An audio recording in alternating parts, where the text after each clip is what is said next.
Okay, hello everyone. This is Brett Mock with Stampede Blue. We're going to be kicking off our inaugural live broadcast of the NFL Draft. Of course, this is going to be a little bit different for us. Not only is this the first time we're going to be actually doing something like this, so bear with us through any technical difficulties or bloopers, which I'm sure you'll enjoy. But also, we thought this would be a different idea, a different spin on the NFL Draft. I know a lot of times you get ESPN, the major network coverage, NFL Network. And whenever you get down to Colts related information, it seems like there's always a cut to commercial break, or there's only about 3 or 4 minutes of commentary, and then they're off to whatever it is that happens to be the flashy object in their minds at that time. So we thought this might be an interesting way to kick things off and do something different. For the Colts fan community. We hope that this goes well. And as you all know, we also intend to do this for days 2 and 3 of the draft. And tomorrow, of course, being down at the Metazoa Brewing Company in downtown Indianapolis. So just to kick this off, I have with me Jared Malott. Jared, how are you? Doing very well, sir. Of course, thank you for having me. How exciting. How exciting. This was like draft day, baby. It's finally time for a little bit of football. So, the wait has been long, and this is that little fun event where it's kind of like that pre-party, because even after this, we know we have so much time to wait. But this gives us at least a little bit of something to wet the taste buds a little bit and hopefully kick things off right. So, I don't know about you, but I know we've talked about it a lot on Stampede Blue in terms of our coverage. To me, this is probably one of the most exciting drafts for the Colts in a very long time, probably since we drafted Andrew Luck. Wouldn't you agree? Absolutely. I mean, to begin with, you when you have a top 10 pick and you aren't concerned with your quarterback position, that allowed us to trade from 3 to 6. And then looking at the way the draft is kind of shaping up before we get rocking and rolling, the teams in front of you all need quarterbacks for the most part, right? So you kind of know, hey, you kind of sit pat, let them all fall to you, and then kind of make a decision as it gets there. But I kind of get this feeling that we're looking at that 6th pick and thinking, what could you get for that? There's another team that needs a quarterback. Chubb and Barkley are gone, and it gets to 6, and there's, I don't know, Rosen and Mayfield left maybe. And you're like, oh, man, the Colts could just get a haul and completely overturn a roster in a couple seasons and get luck. I mean, almost like you could take a full year leap with enough of the right picks and the right guys. Obviously, anytime you give a guy like Chris Ballard the additional picks that he's got. Looks like maybe we have our first strange little mishap here. So I see myself on screen. If you can let me know if you see me, but it looks like we may have lost Jared. Nonetheless, I think I know where he was going with his comments. For sure, I think there is a lot of interest in the possibility of getting more draft picks if things don't Can't be all quarterback to on step 6. There you go. You just came back in, Jared. Are you good? I was rambling about what a unique experience this will be, because there's just so many guys in play. There's so many potential picks here. We could be looking at double-digit picks. When's the last time a team had double-digit picks in the draft that weren't compensatory? Do you know? I can't say for sure how many times it's been double-digit picks in the first round. I want to say Cleveland's probably been here a few times here recently. Mm-hmm. Although they're not afraid of moving their picks, or they haven't been. It just seems like they've never been able to lock down their quarterback, which I expect we're going to see tonight.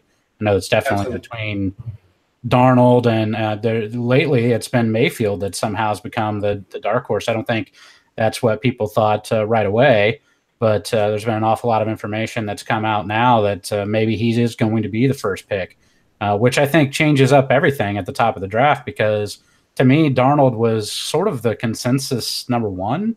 And if Darnold drops, do the Giants then take him? Right. Look, I've been watching a lot of tape because of this guide that we put together. Plug. As a result of watching way more college football than I normally go and watch, especially with Josh Allen being in the mix and you having to go dig up his tape. The only knock on Mayfield that I would have is that he's short. Yeah.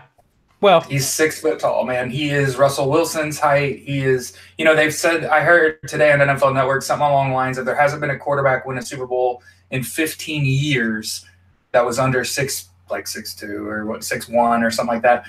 Don't quote me. It's a loose transfer of information there, but the nuts and bolts are the real. I mean, he's got the arm power. He can read a defense. He can throw the deep ball. One of the things that I noticed from watching his film is that Mayfield throws well on the sideline and over the middle of the field, and that's where you're winning football games anyway. You know what I mean? Being able to throw the ball to the deep corner of the end zone, being able to throw a nice post route and hit the guy right in the numbers. Mayfield's got all the tools.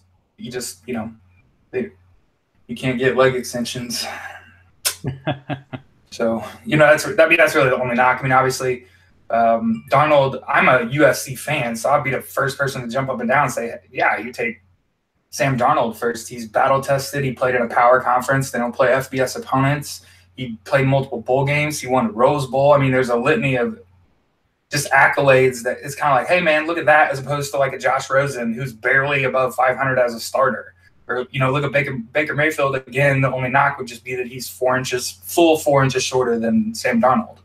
And if you want a guy, I think like another Johnny Manziel-like pick where it's like a super athletic quarterback, fine. But I'd rather see like a franchise leader, somebody I know I'm probably going to have here for 15 years. At least that's the hope, right?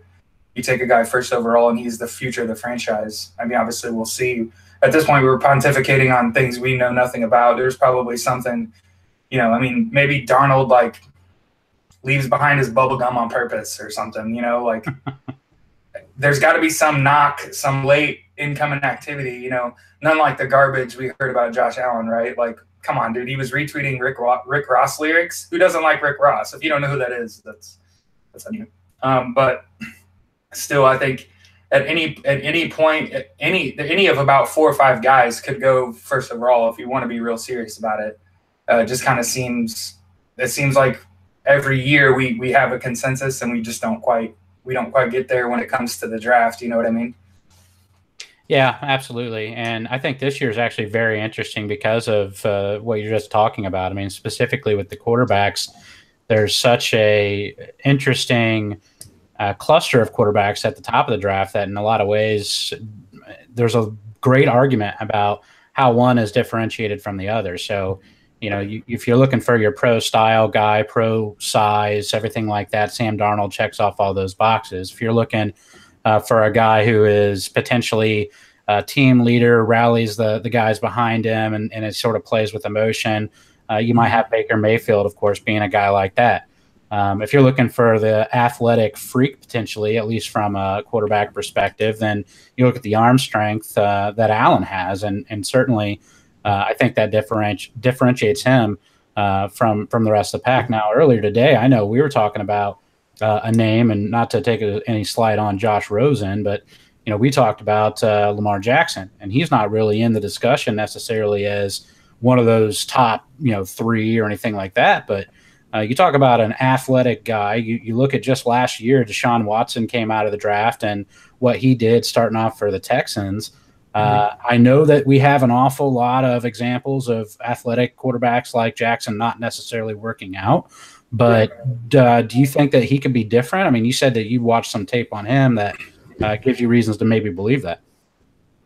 So one of the things that I noticed in my film review, watching these guys, I don't watch highlights, Brett. I don't know if we've ever talked about that, but one of the things I noticed when I watch highlights is you're like, sure, I'm watching him execute perfectly. He had great information. He read the formation. He read the defense. He watched the move. He changed what they were doing at the line of scrimmage, and then he dropped back, had a clean pocket, and delivered a strike. These are things you want out of an NFL quarterback. Sure. But what I found incredible about Lamar Jackson is that, first of all, the offense never feels flat when you have a guy like Lamar Jackson at quarterback, because at the very least, I would argue the last option on a lot of plays is going to be for him to keep it and run, right, in the NFL, because you don't want him to get jacked up. But here's what I saw. Even in the ACC, even playing against big teams that recruit real well, and remember, Louisville topped out at 32nd in recruiting while he was there. He's still going for 100-plus yards on the ground, and he's a known quantity. That's the thing. It'd be different if he was a known quantity, he was getting stifled, and you were worried about that translating to the NFL.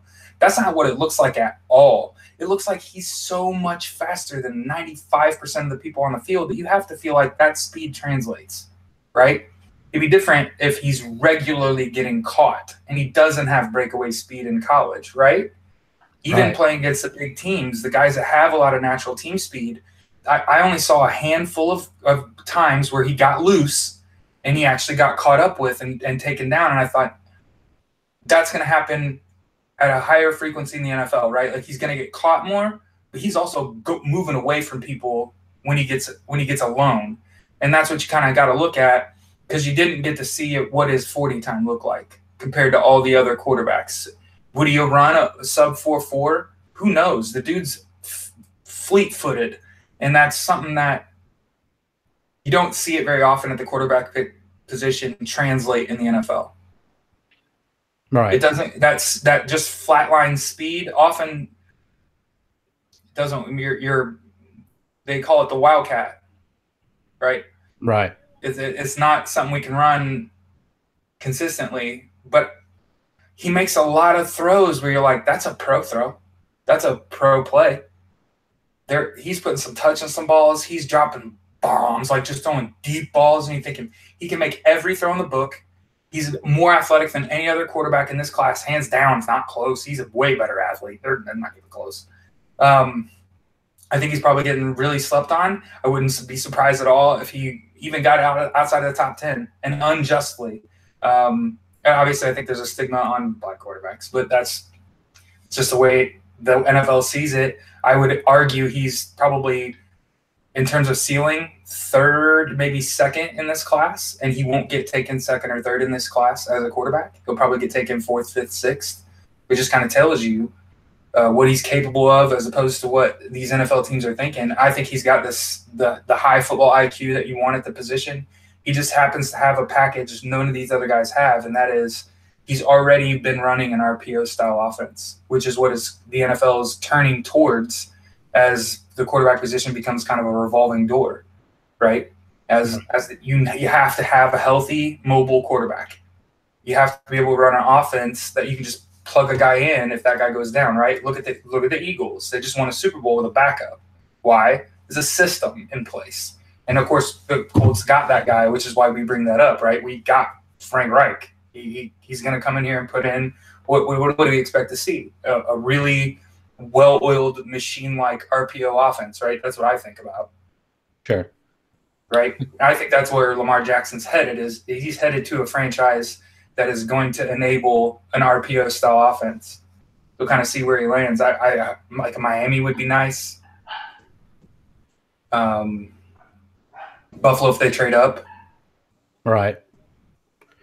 Well, I think, a team that I talked about with you a little bit earlier is it seems like Arizona could be somewhere in that wheelhouse too. So I think pairing him with somebody like David Johnson would be an interesting idea. It's an awful lot of athleticism in the backfield. Yeah. I think that would be a pretty interesting pairing, of course. But and what's going to happen with Sam Bradford? I mean, that you just don't know. Is he going to stay healthy or not? So that's something sort of to keep an eye on. What's that? Sam Bradford's paper mache. You gotta kind of get somebody in there you think you can trust. That would be one of the slights I would say on Lamar Jackson is he went out of his way to stay healthy. Don't see a lot of plays where he takes big whops, and that's kind of what you want to avoid is just getting smacked around. Also, he's kind of smallish for his height. He's slight. So you hope he puts on a little bit of weight, a la, again, another mobile quarterback like Andrew Luck. You look at what he looks like coming off an injury, and you're like, oh, now you got to be able to take a hit. That's what this is now. You got to be able to move and gotta be tough. So that's, like I said, there's several guys in this draft, especially at the quarterback position, that are stand back in the pocket and whip it guys. And there's a handful of guys. There's 3 or 4 guys in this class that are capable of creating a play and moving around on their own. You know, your Mayfield, your Darnold, your Lamar Jackson, and really Josh Allen showed that he can move and that he can also whip it. You know, and he's not just a stand back in the pocket, throw it kind of guy. So there's great options at quarterback. This is one of the more intriguing drafts. Obviously, we did a lot of work, right? We did a lot of research on this draft because we knew it was going to be very impactful for the Colts. But all the research that I've done just showed me that this class is very prepared. Do you get what I'm saying? Like, when I watch the combine and I listen to these kids talk, we're a step farther along than we were the last couple of years looking at guys we're considering to draft. You know a lot more about these guys. You get to sit down with them. These teams all sit down with these players individually and go through meetings and talk X's and O's, and they're getting a lot more information before they make their decision. So it'll be interesting to see what happens here as we get rolling on it. I think we haven't gotten a pick, right? No, we're still waiting on Cleveland, which is sort of a funny thing, of course. Every time you think that there should be no reason for any real delay, it's almost laughable because I don't know if it's just a directive from the NFL front office to use up all of your time so they can talk as much as they can on the networks and get in as many commercials as possible. But nonetheless, It seems like this wouldn't take long. I do see that their pick is in. Of course, we're going to wait for that to be announced. And at this point, I mean, we have to expect it's probably going to be Sam Darnold or Baker Mayfield based on the information that has been coming out last. And this is an interesting pick to me because this is the beginning of the John Dorsey era as general manager for the Browns. And for the longest time, it was sort of accepted that the Browns were going to make a bad decision. And what's interesting for me is that, to me, I think, I just have a feeling that Baker Mayfield could be another version of the bad decision if that's what they go with here. It looks like Roger Goodell's coming up to make the pick now. Yeah, and obviously, like I said, my heart and my head wants Darnold, but we'll just have to see what happens. Yeah, that's what they just did. They just announced that the Browns selected Baker Mayfield. So, I mean, okay. I've got to ask you this: how is it that the Browns can have the experience with Johnny Manziel that they've had, and go with another kid who, if there isn't a Johnny Manziel, I mean, if there is another Johnny Manziel, this is as close as it gets. I mean, this is about as good. This is about as Johnny Manziel as it gets, and you just got done going through that. All right. So I gotta shut that down. Okay, I even said it, and I gotta back myself up. If what I remember correctly, Johnny Manziel is not a student of the game, and that's one of his major problems. And Baker Mayfield's the polar opposite. You're talking about a total devoted student of the game, in it to learn. I'm not gonna poo-poo this pick. If you go watch him play, there is something to be said. I believe I said it earlier today. There's something to be said for moxie. There's something to be said for firing up your squad, doing something good, running along the sideline, beating people on the head, getting in the kickoff huddle and ramming down these guys' throat.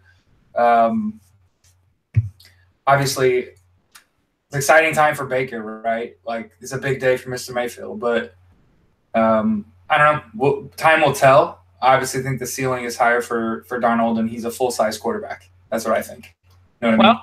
Hey, I'll tell you one thing that we can say and be proud of. We can be proud of Andrew Aziz, who helped us put together the Stampede Blue draft guide. His number one quarterback rating was Baker Mayfield, number one. Yeah, you got to give it to Andrew. I mean, he certainly saw that. He picked it as number one. That's where he had it on the board, despite the fact that I think a lot of people may have potentially questioned it, at least against maybe a player like Darnold. And so, it's definitely – it's not a huge surprise, but I think that people thought after all of the workout – I mean, that was a big thing, right? So there was a lot of talk about how much they were working out Darnold. And to me, I think they're working him out to convince themselves that he was the guy, and he didn't do it. That's the only thing I can think. Yeah, I think you could probably come in a little blasé, right? A little too scripted. You know, I noticed ESPN was pushing awful hard Sam Darnold and Josh Allen in their little mini series they had called Draft Academy. I kept bugging you guys saying, "Hey, have you seen this yet?" So it was Sam Darnold, Josh Allen, and Kyle Allen. I don't know if you remember him from University of Houston, but he was in this little mini series that they had on ESPN. So they've been really pushing for Darnold and Allen. Kind of ironic, right? It's like a go against the grain type pick. He's a consensus 1. Allen's a consensus 2. And there's a possibility maybe that doesn't happen at all. And maybe, you know, for the record, from what we understand, right, like Andrew Aziz works with quarterbacks. That's what he does in his spare time. He's a coach. So for him to rate a guy above everyone else, I think he saw what I saw. I saw a complete player. I saw a guy that can motivate the guys around him and elevate their level of play through his actions. And he's kind of guy to fire up a program, and he can move. And you have Jarvis Landry, right? So like, we're not in a bad spot. We just, you know, maybe it's not the guy that ESPN wanted us to pick. But if Stampede Blue says he's the best, and then the Browns take him 1 after all that research, hey, we got one, right? You got to trust the process, right? I mean, that's what it's all about. So for sure. Joel Embiid plug. Yeah, that's right. The next thing is we see the Giants pick is in, and we're gonna have to find out who this is going to be. This pick to me is going to tell a whole lot about the story of what's going to happen in the next few picks. So. Right. If it's Saquon Barkley, as has been highly discussed, which it very well could be, then that takes one of the big 3, I guess you could say, the Chubb, the Nelson, and Barkley off the board. If Darnold was someone they expected to go 1 and they see as being the best quarterback, they might take him. The second-ranked quarterback in our list was Josh Rosen. So Aziz said that he was number 2. We might see a surprise there. So I know that there's different ways to go. I know a lot of Colts fans were really in love with Saquon Barkley early, and some of them would still stand by the idea that maybe he should be the pick. But we're about to find out right now whether the Giants are going to allow that to be a possibility or not. Yeah, I think the Giants are in that weird spot, right, where you have to wonder how much does Eli have left in the tank, and can you replace him with a younger player and him come in and have a bigger impact right away? I feel like Eli last year got a little tired, probably got a little beat up. Obviously, I think they were a little banged up and a little depleted in their skill player area, if I remember correctly. So part of the problem last year is you don't know whether or not Eli's losing it or if the team was just really banged up. That would only be the only reason I take a quarterback, right, is if I'm questioning whether or not Eli's got a few years left in the tank at a high level of play. Of course, I think that Josh Allen's a good pick here because if you need a guy to sit behind Eli and develop and then take over the league, Josh Allen's the kind of high ceiling player you take there that you don't have to start day 1. Well, they picked Saquon Barkley, so just fine. Just fine. Hey, we got Barkley off the board. I'll tell you something right now, and I don't want to take anything away from this kid. I like him a lot. I think he's absolutely a great prospect.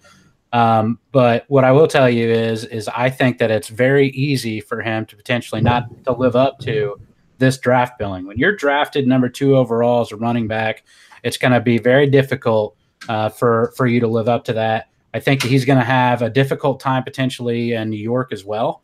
I think that that's not necessarily the best environment, at least it hasn't been based on recent history in terms of what the team's performance has been. So I definitely think that it's an understandable pick. There's a lot of hype there, but I worry about his ability to live up to that. Agree. And also, I mean, it's a position of need, right? So they are kind of drafting BPA, right? They didn't reach and take a quarterback prospect when you've got a guy that could be a franchise transforming player, right? Like he could stand to be. I don't know if you watched the draft lead up today, but his head coach, Franklin from Penn State, was on NFL Network today. And on NFL Network today, James Franklin said the kid can play all over the field. He'll return kicks. So if you've got a guy that's I hate to use a baseball term, right? Like a five-tool player, right? He can do it all. Why not take a stab at throwing some fuel in there, man? Put a little fire in that offense, right? You know, the Giants have been kind of hurting for running backs, right? What are they looking at? Darkwa was their running back. Their starting running back. And he's a free agent, as far as I know. I don't know that he's signed with anybody yet. I think there you go. Yeah, absolutely. So why not? Hey, take him away from me. You know what I mean? Like, get that guy away from me. I'll take him. You know what I mean? If I'm the Colts, you're kind of like, oh yeah, take Barkley, so I don't have to worry about making that decision. Oh yeah, I feel that way quite a bit because, like I said, I think that there's, it's not just Barkley and the difficulty of living up to that sort of draft billing, but I also think that this is a really good running back class. And so if you look at what you could get, another, for the Colts, they have already, at least for now, 3 second-round picks, and all 3 of those are in the top 50. There's a very good chance they're going to get one of the top running backs if they want to with that pick. And there's even, because of how deep this class is, I think an opportunity to get a very strong running back in the 3rd round and maybe even as late as the 4th. Now, I'm not advocating that they wait that long. I'd really like to see him get a really strong hybrid running back who can do it all and really have a timeshare with Marlon Mack, earlier rather than later. But still, I don't think that Saquon Barkley is so far advanced above the rest of the class that you just you use the 2nd overall pick or even the 6th unless you absolutely have to. But for the Giants, like you said, it's going to give you something dynamic. I mean, you're going to have to pay attention to what Barkley's doing in the backfield, and if you're somebody like OBJ, I mean, you got to be pretty happy with that. Absolutely. Again, anything to get the ball in that man's hands more often, right? And I think if you can establish a running game, it makes your offense just so much more dangerous when it's like, man, you really got to put a linebacker on Barkley out of the backfield, and we may have to put a corner on him if he burns our linebacker. You know what I mean? Like, he's probably going to get a mismatch. That's one of the things you got to look at with a guy that you can put all over the field is he's going to get into a mismatch situation a lot if he's used dynamically as he plays. So good pick for them. Not surprised in the slightest that Barkley is the 2nd pick. I'm pretty sure we had him as the 2nd pick in our consensus, right? Yeah, he may have been in our consensus number 2, and he's been getting mocked there a lot more lately. So definitely somebody who we're not surprised to see go off that early. I'm with you. I've sort of am relieved in a way as a Colts fan that I don't have to make that decision because it's one of those situations where you could be staring down the barrel of Saquon Barkley at 6, and if you pass on him, you look really stupid maybe down the line. And now, hey, we don't have to worry about that. I can sit here and say I don't know he's going to live up to number 2 overall potential, and I can defend that all day.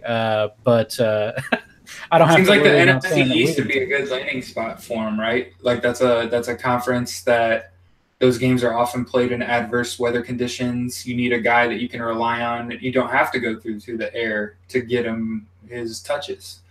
So yeah, why not? Yeah. So I see the Jets pick is in, and it's probably going to be announced here briefly. You got to think quarterback here. I don't know. I've heard a lot of potential links between them and Rosen, believe it or not.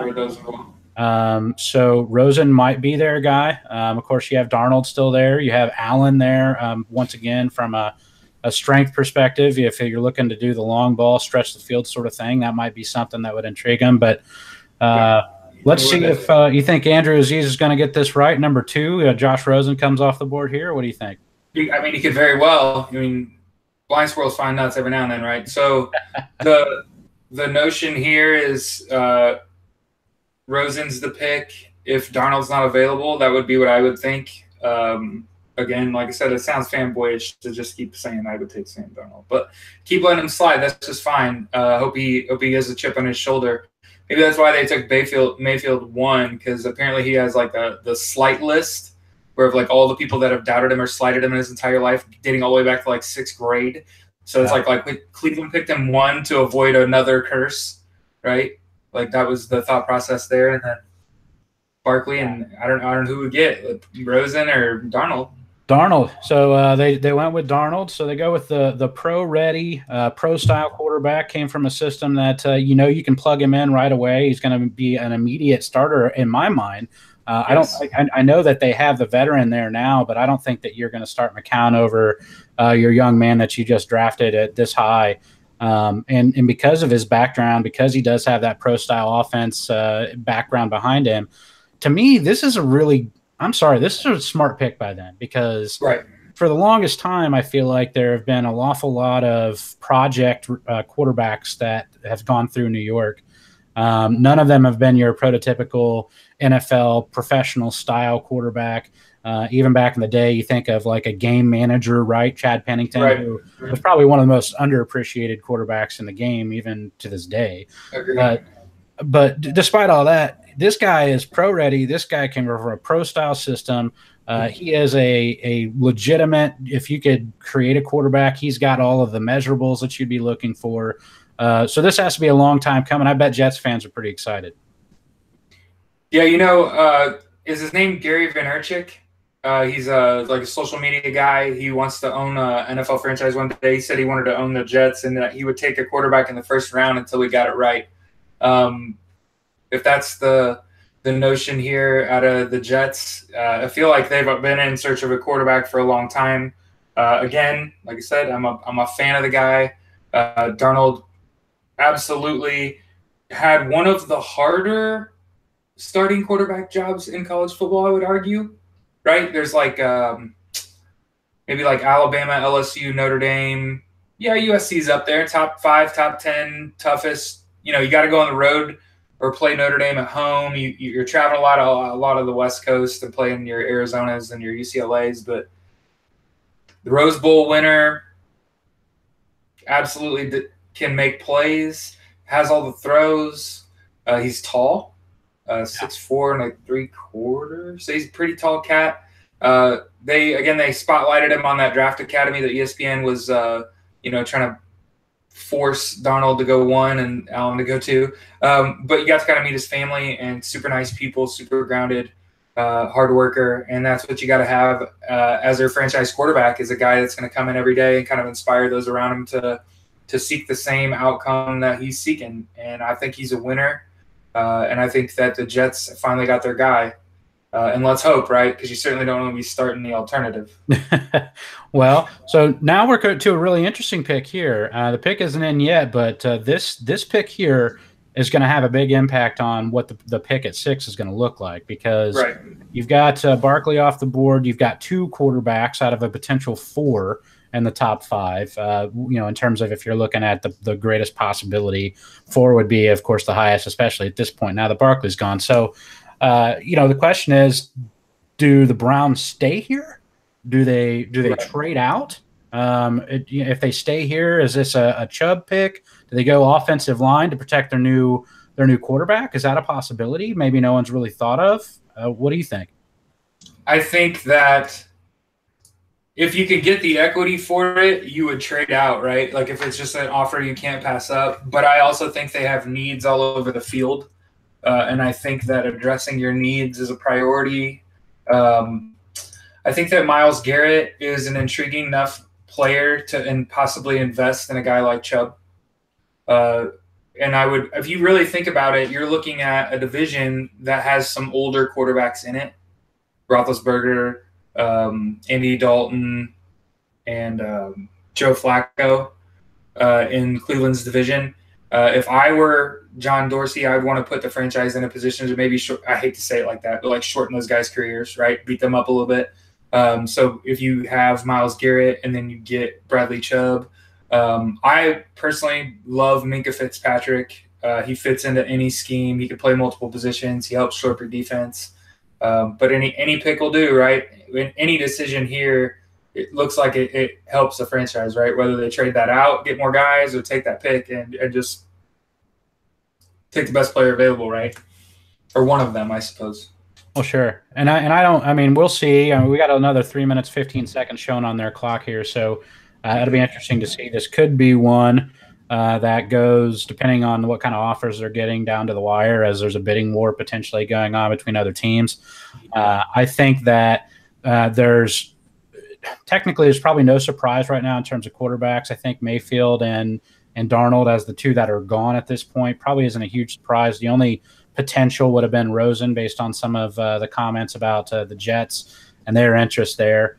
But I think that definitely what they choose to do here is going to have a big impact on how the Colts are going to be able to manage the 6th pick in terms of not only leverage in any sort of trade, but also what players will fall. And I know one thing that had been discussed is even some interest that the Broncos would be interested in trading up to take Chubb. And I don't know where that's going to happen. To me, it makes a valuable, or no, it was actually the Raiders were willing to potentially trade up to get Chubb. That's why I was kind of like, yeah. Why would you trade up one spot to get Chubb? I don't. Sure, whatever you heard, man. But who knows? So the Raiders could be targeting maybe a trade with the Broncos if that was the case, because they're afraid that the Colts might take Chubb if he falls. Right. But then again, it's possible the Browns pick is in. There's going to be an announced here shortly. Maybe that's who they go with. Maybe they just bookend that thing. Myles Garrett and Bradley Chubb is a nasty combination on a defensive line. Yeah, and I think that everybody really understands Jeremy Bates. He was out of the NFL for a while. Jeremy Bates is going to do an outstanding. All right, so mute that. That way I can see it. So I had to, for the record, guys, I had to stop the recording on and streaming. We have to work on our computer, but I can now see the draft. But yeah, here we go. Picks in. I think it's got to be a defensive player, because bad on offense, bad on defense. You need help everywhere. Wouldn't be surprised if this were a defensive player. And like we said, I think best 3 defensive players available will be Chubb, Fitzpatrick, and a guy like Roquan Smith, maybe. Will be 3 best defensive players available. Oh, wow. I didn't see that coming. Denzel Ward, cornerback, Ohio State. Wow. Okay, so that's a surprise. That's a surprise almost universally across the draft boards. And I don't want to – small corner. I'll tell you what, and we talked about this, and it was something I commented. I watched film on him, a few games, and I don't see it. Okay, so I don't want to be super hard. I'm probably going to look like an idiot on this. That's fine. Right. Do your thing, Denzel Ward. Make me look bad. Right. But look, man, really small, really small for a corner. He is slight, even at small. So he's not only short, but he's slight. He's going to get absolutely destroyed in terms of any sort of run coverage at all. There is nothing. I don't care who it is. T.Y. Hilton will own Denzel Ward and as a run blocker, which is embarrassing. He is sort of a one-trick pony based on what I saw. What I see in him is he is a speed guy.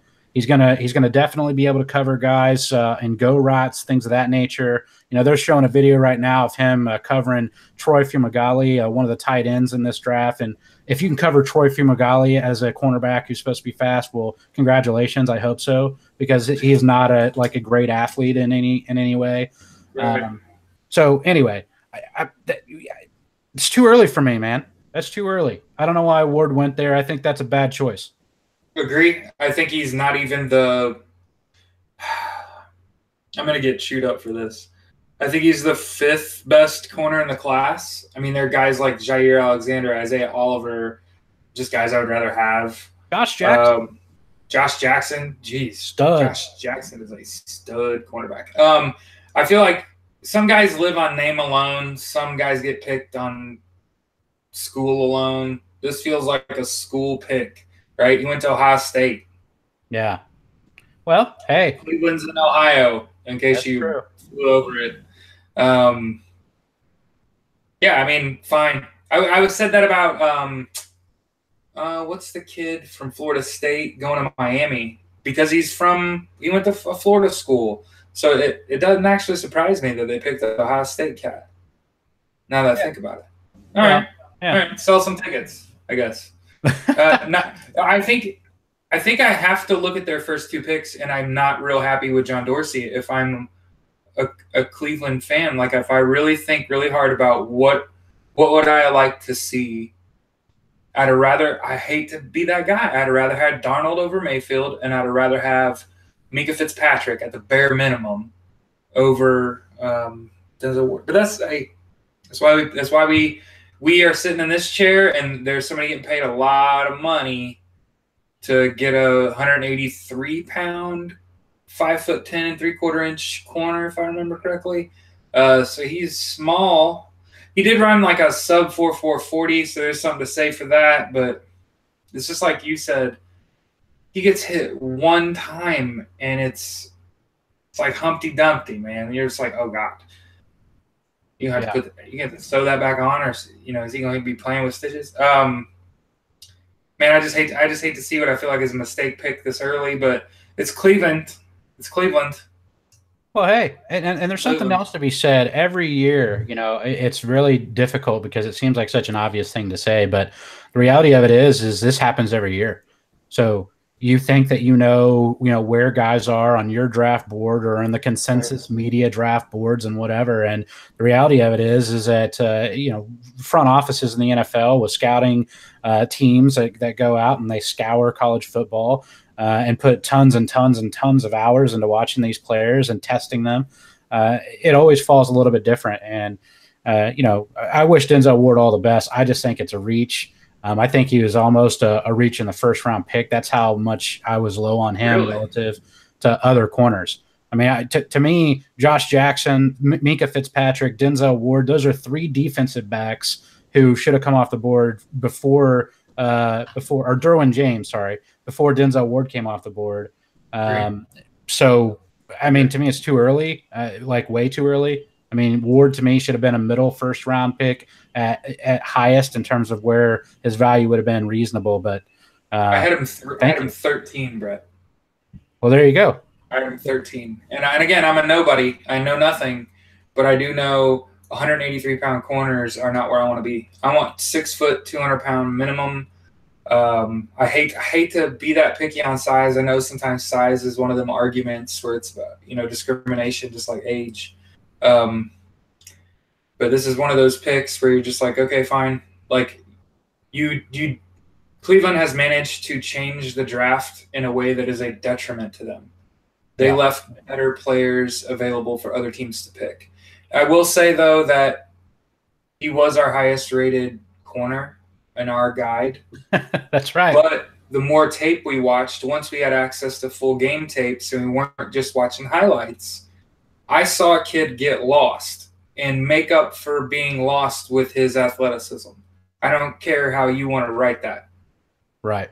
Is he uncoachable? Does he not know what he's doing? Because that ain't gonna happen at the NFL level. I can tell you, you get lost a couple of times, you can get your head in on a swivel, it's gonna get knocked off, and then we ain't gonna be talking about it very long. So we'll see what happens here with the 5th pick. Denver needs a quarterback. I don't think Case Keenum is the long-term plan here. Tons of guys available. Brett, who do you think about it? I'd like to see them take a quarterback here. It'd be convenient for us. Awfully convenient, right? Yeah, but I don't know. They definitely signed a guy who just came off a reasonable year, so this is going to be an interesting pick. And once again, it's going to have a lot to do with what we're staring at here shortly. You have to wonder if it is not. Does that drive up the value of our pick even more, though? Yeah, if this is a non-quarterback selected, then the Colts pick is certainly getting traded. There's no doubt in my mind. This is a quarterback, and if it isn't, I think the Colts are immediately trading back. I just can't. This has to be Josh Allen, right? Well, I mean, Josh Allen makes a lot of sense. So, and Buffalo could trade up to get whoever's left out of those two. No. So Denver goes Bradley Chubb. Wow. They're going to take Chubb and Von Miller, and they're gonna try to be nasty off the edges. Wow. So bye-bye Derek Carr. Yeah, that's a bad day. That's a bad omen, man. He gets them two times a year, and one of them is in the snow, I bet. I don't know, man. This just made the Colts six pick super valuable. Oh, yeah. Super valuable. I can't imagine a scenario where the Colts pick. I can't imagine a scenario with Rosen and Allen left on the board. You're only what was we were looking at Barkley, Chubb, Nelson, right? You're not taking Quentin Nelson sixth. I guess you could take Roquan Smith. That's who the writers at Stampede Blue. We kind of came to a group think where we kind of talked about maybe Roquan Smith was a good pick for the Colts. But I would trade back, man. You could get the farm for this pick, I think. It's a real possibility because Rosen and Allen are both definitely in that top tier of quarterbacks. You know that there's been interest that was reported. Of course, we already reported in terms of the rumor mill that Ballard had confirmed that there are a number of calls that they had been receiving about pick 6. And there's also confirmation from Buffalo that they'd like to potentially trade up into, you won't believe it, the top 6 picks. I don't know why they chose 6 exactly. I think they were letting us know Indianapolis, we're going to call you and have a conversation after your draft board gets destroyed. Hey, it says pick is in. So unless they're going to announce it's super early and they've already announced the trade and they have to announce it early. That's my limited TV knowledge tells me if the pick's in already, it's traded. I hope I'm right. Please let it be the 12 to 20, what is it, 12, 22, 53 in next year's first. And your firstborn, if you want to kind of go that way.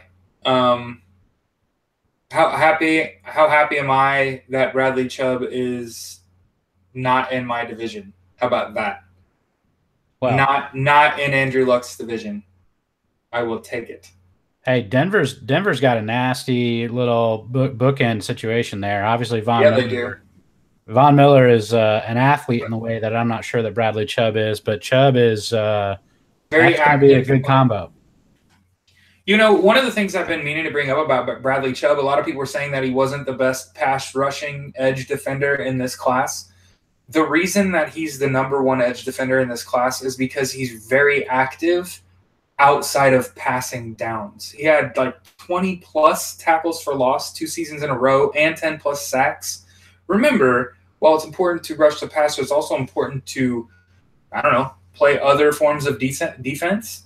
And he's good in a lot of different ways that some players aren't. A lot of the highlights that you see of him are making big sacks and things. But one of the things I watched when I saw him play full games, they say your name a lot. Does that make sense? Yeah. Oh, look at Bradley Chubb in on this tackle. What is he doing downfield? Like, you don't see big boys getting downfield and chopping guys up. Colts, it says picks in. It's been saying picks in for ages. Yeah. Well, it was too fast, so they have to hold off because the commissioner doesn't want to run all the way to the back and then back around. So you got to remember, the commissioner's 40-yard dash probably would get him, he'd be a priority free agent maybe, and still get booed. So please, come on, Colts. Listen, it's a big moment, buddy. Quentin Nelson. Okay, I'm completely fine with that. Hey, look, let me say that's a stud. I'm fine with that's a stud building block pick right there. You put that kid in front of Andrew Luck. That's a hoss. That is a hoss right there. Protect 12, right? That's it. I'm completely fine with this pick. I have this is arguably the best player in the entire class. Yeah. He's huge for a guard. Yeah. I think he's 6'5" and above 360. Just a big boy. Again, similarly to Bradley Chubb, this boy moves very well, and he has his head on a swivel, and he picks up blitzing linebackers from the opposite side. That's one of the big highlights that you'll see over and over and over is that he's got high awareness, to coin a Madden term. He's able to do his job and then realize, I have done my job. What else can I do? Those are kind of guys you like. I feel so vilified can't tell you how many conversations I had where I was like, I'm so glad we traded out of the 3rd pick, right? Yeah. We got some value. We got some picks in the 2nd round. And at 6, with Chubb and Barkley both off the board, what do you do? Protect 12. Well, it's not only that, but look, here's the deal. So I'm going to throw just a little bit of shade at Bradley Chubb and talk about what he isn't and what he is. Right.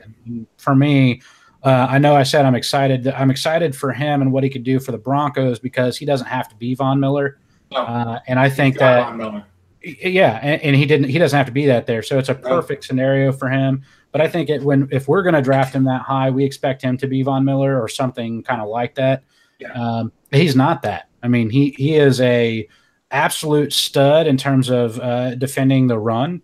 I think that he can certainly get some pressure on the quarterback. But my question is, when you talk about guys that win a little bit with, I guess you could say, strength, technique at the college level, how well is that going to translate against the superior athletes that you have at offensive line in the NFL? And sometimes I think you've got to be a true edge bender. You have to have speed, or you have to have moves. And I don't think he really has moves. I think he's a technician. I think he's a hand fighter. So don't get it twisted. I think that there's a very real possibility he would have helped the pass rush for the Colts. The Colts could use just about anybody to get better at pass rush. But right.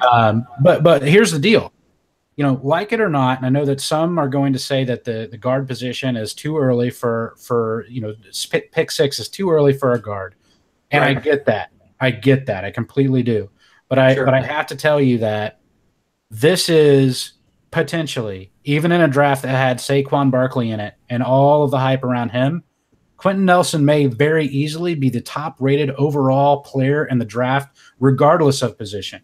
And once again, Ballard takes a 6th pick, and he gets potentially the top pick in the draft in terms of total talent and outlook for success in the NFL. I think it's a good choice. I agree. Again, the only thought process is the way the draft has gone is I wonder if he'd have traded back if he'd have even got him at 12, right? And I get we're talking about something that isn't going to happen, so what's the point in pontificating? However, the fact that you traded out of the 3rd and still got the best player in the class, plus another couple picks this year and another one next year, like you got value out of taking a guard when a lot of people say like you don't do that. I think he's just like we said, that is a foundational player. For the record, in my opinion, Ballard has now hit home runs on back-to-back first-round picks. That Malik Hooker pick last year was franchise-changing, I will argue, and we will see what happens when that plays out. But this pick it solidifies the offensive line, which needed help at the guard position. Vooch is not the guy you want. Sorry. He may have played all 16 games, played a bunch of snaps, but yeah, you could replace his level of play. There was a lot of times you and I had these conversations last year when you'd say he had a pair of decisions he could make, and he made the literal wrong decision. And we said that many times. Sure, he's on the field the whole time, but if he's making the wrong decision really often, you can replace him with a guy that's just better at his job, makes better decisions, has better awareness. That's an upgrade at an immediate need with a bunch of picks left. And who knows how this draft goes, man? We're about to find out when things go crazy. I see that we've got a trade at the 7th pick. Yeah. So the Bucks traded down with the Bills. Okay. So there's going to be some speculation here. I want to make something really clear. There's 2 things that is a real possibility for Colts fans. Colts fans are going to potentially be upset because they see an opportunity to trade down for additional draft picks. And the draft capital, they'll say, potentially, especially with a guard being the pick that was picked at 6, they'll say it's stupid. They should have traded back. They had the opportunity to get way more value. Right. I want to make something really clear. And, I can't know this. I'm not in the room. But I don't think that it's a guarantee that we would have been able to, with the way the draft fell, be the team that was going to get – we needed one more quarterback off the board, in my opinion, to potentially be where we wanted to be. And part of the reason for that is nobody thought that the Bucs were going to take a quarterback. And so if it's a bidding war and you've got the Bucs saying, hey, they're asking you for 12, 22, 53. We'll take 12, 22. We'll take 12, 53. Then you're going to lose that bidding war. You're not going to get that wow bid because Tampa Bay is going to underbid you because they have the flexibility to do that too. So when you're on the wrong side of the bidding process, it's not surprising if you lose. So I wouldn't jump to any conclusions that Ballard just chose not to take the option to trade with that pick. Yeah, I think, like I said, I can't say enough good things about, after having watched him play, there wasn't another offensive lineman whose name even came up as far as like a talent level, or like, could this guy be the stud of his positional class? Like, you watch him play a series and you realize, okay, there's a grown man on that offensive line. Right. And there's a couple, for the record. They have Mike McGlinchey too. I'm not going to try to detract from him at all. But he'll get picked. He'll get picked high as well. Obviously, the Bills are going quarterback here. Josh Rosen or Josh Allen would be the pick. Yeah, so they picked Josh Allen.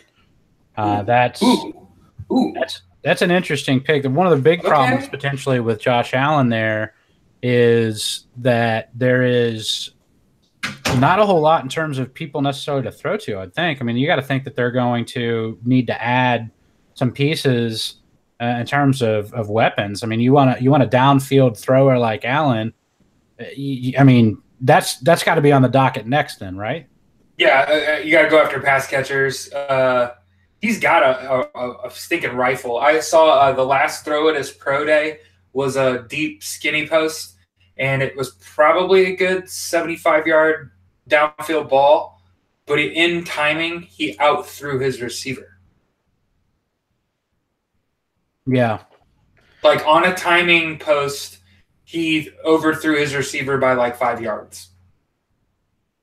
That's what you have to see at this level. I mean, he can do it all. He's got a big gun, needs to work on his accuracy. He seemed to come around completely at the Senior Bowl. So I'm not too surprised at the pick, right? I'm just a touch surprised. I think like Josh Rosen, a little more complete of a player, had a little more of the throws that you need from your quarterback available to him. But I also think that ceiling is something that you can draft to. And I feel like he's a guy that you draft to his ceiling, what he could be, not what he is necessarily. Because he's going to make bad decisions. He's going to need some time to get used to the speed of the NFL game. But I think he's got all the tools to do it. Big boy, almost 240 pounds, and ran reasonably well for a quarterback. So he can move a little bit. Not totally off the pick. I would have taken Josh Rosen, but what do I know? Well, and there's another thing to keep in mind here. So I talked about needing to have options in terms of weapons and who he's going to throw to. But remember that there was a trade before the draft where they lost left tackle Cordy Glenn. So the Bills are in a position also to need somebody for their offensive line. You'd have to imagine that's going to be relatively early. And just to be frank, it's something we've talked about quite a bit. This is not a strong tackle class. I mean, there's a couple players – but Williams, not really. Williams and McGlinchey come to mind. Martinez Rankin, and then beyond that, it looks pretty shallow, like you said. Yeah, there's about 3 guys that I'd be like, I can play above replacement level. Right. Yeah, kind of skinny in a couple spots. A little shallow in wide receiver. Deep at quarterback, deep at running back. Shallow at wide receiver. Shallow at tight end. Not even very good at tight end. Yeah. Well, and then the O-line, the guards, huge. Guards a stacked class. Tackles kind of. Yeah. So, well, and just so you know, Ian Rappaport actually reported that on Twitter that the Colts did not get enough trade action in terms of what they were looking for. I'm sure he probably has some people inside the war room or just answering some questions on that, because obviously that was a big trade potential. We have no idea what the offers are. Unfortunately, you're never going to hear what those offers are. But the reality of it is, I think it's much more likely that that this is the case, that they just didn't have what they wanted than it was they weren't interested. And you have to also keep in mind that they were looking at marquee players. That was one of the top 3, and like we said, he may be the top overall rated pick regardless of position the whole draft. So at a position of major need. On top of that. I'm super excited to see what happens. Obviously, after this is all over with, but I think when it comes to the non-quarterbacks selected in the top, so let's say 15, right? Let's just say if 5 quarterbacks get picked in the first round. When you look back on this class, remember this conversation: who's still playing in 10 years? Right. One of the things that I noticed about Quentin Nelson that is kind of hard to not notice, dude is yoked for a guard. Those are usually your chubby bunnies, man, and he looks like murderer is not a good term. But he just looks really prepared to play as a professional. And I think that's protect 12, man. I mean, it kind of went without saying, right? Like they got another tight end, right? They brought in Eric Ebron. That kind of showed me they're going to slow this thing down a little bit. Play a little pro-style offense, run, set up the pass, protect the quarterback, protect the football, be methodical, and be accurate. And part of doing that is getting a guy in front of you like Quentin Nelson. And obviously moving back towards this Buffalo pick, completely fine with it. Absolutely. Well, and you got so this worked out pretty well actually when it comes to addressing the offensive line, because not only do you get the top overall consensus offensive lineman in the draft, which obviously pays dividend. What it comes down to is you're making an investment in the future of your franchise. And if you're talking about having the type of players that you want to build that foundation, I mean, Quentin Nelson's definitely a type of player that plays with a nasty streak. He's strong, went to a good school, in-state. So there's a whole lot to like about it. Yeah, was that 2 picks in a row? No, so it went 3 or no 4 Cleveland. So 4th and 6th. Chubb went from NC out to Colorado, but looks like the Bears just drafted linebacker Roquan Smith, who was often mocked to the Colts, and he's somebody who I had my eye on as being pretty likely as a potential target there. But dynamic. I tell you what, it hurts a little bit seeing him go anywhere else, because we're going to need in the back end of that defense, new look, a lot more speed and athleticism from the linebacker position, and really. He was as polished of a version of an inside linebacker, or probably better as a weak side linebacker, a will in the 4-3, because he can roam and he can actually use his athleticism to the best of his ability in that role. But hey, the Bears certainly love their linebackers, so it doesn't surprise anyone to see him go there. No, and that's kind of what I was thinking when I was going through the guide. Whoever wrote the little bit about the Bears noted that the Bears need a linebacker, and that they need to go back to, obviously to bring up Brian Urlacher is to like talk about a deity as though he's passed. But Roquan Smith fills a need for them. He is the best Buckus Award winner, best in his position. Tape looked really good. There's a little bit of concern about him getting blocked by bigger players and struggling to get off those blocks. But I think if you look at his spatial awareness, he's actually really good at kind of not being in those scenarios very often and just being in the play. And then he's another player. So along with Bradley Chubb, Roquan Smith is another player that when I watch their film and not their highlight, like watch their full game, they say his name a lot. And I know I keep saying that, and people are like, what does that even mean? It means that he's in on the play. He's not on the other side of the field getting up, picking grass out of his face mask. He's in on the tackle, either in the backfield creating some sort of disruption, or and Roquan Smith is another one of those guys that's going to be 100 plus tackles a year, heavy contributor. You hope he stays healthy, yada yada. But the kid can play, and Chicago needed the help. Good pick. It's actually I'm kind of turning the corner on this first 10 picks here. They've actually done reasonably well in terms of not taking guys completely out of whack and out of order, real confused as to why this guy's name is even being said right now. I don't understand. So another solid pick, I'd say. One for the league. Yeah. One for the league, where it's like, there's good quarterback play. in the NFC North. Bears need a on-field commander. Why not? Let's do it. Would have loved to see him in Indy. That said, not a hater. Yeah, I absolutely agree with that. I think that he ended up in a pretty good place. I definitely would like to see him come here. Coach Eberflus. Oh, you would have loved that guy. Oh, I know. He really would. But it'll be interesting. You have to wonder a little bit here. One of the other things is that there's always a question about whether or not you go with quality or quantity. Right. And so I think that goes a little bit more to what happened with Quentin Nelson. I think a lot has been said about why would you pass up a Roquan Smith? Why would you potentially pass on trades? And I think it comes down to when you have a player, and I guess this is not said enough, I feel like, especially when we talk about the draft and value. But if you have a player, regardless of his position, who you believe that not only is he potentially a perennial all-pro, but he has Hall of Fame type of potential, I don't care what position he plays. There is not a pick in the draft where that is too high for a player who can do that. You get a perennial all-pro player at guard, at water boy. You take it. Like that's a pick that you use. For the record, all-pro water boy. That said, fantastic, good. Yeah, we might need you to play linebacker. All the works. I put in all the reps. I did the work. I ran stairs. Anyway, line. I don't run stairs. Hey, water sucks, Jared. Water really sucks. Right. The kids are whatever the kids are drinking now. Yeah. Hopefully it's just Pedialyte. But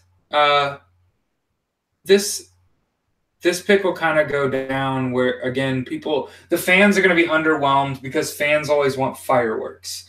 But sometimes you don't get fireworks. Sometimes you just get a guy that's going to keep Andrew Luck alive, and I am pro keep Andrew Luck alive. And by alive, I mean on his feet when appropriate.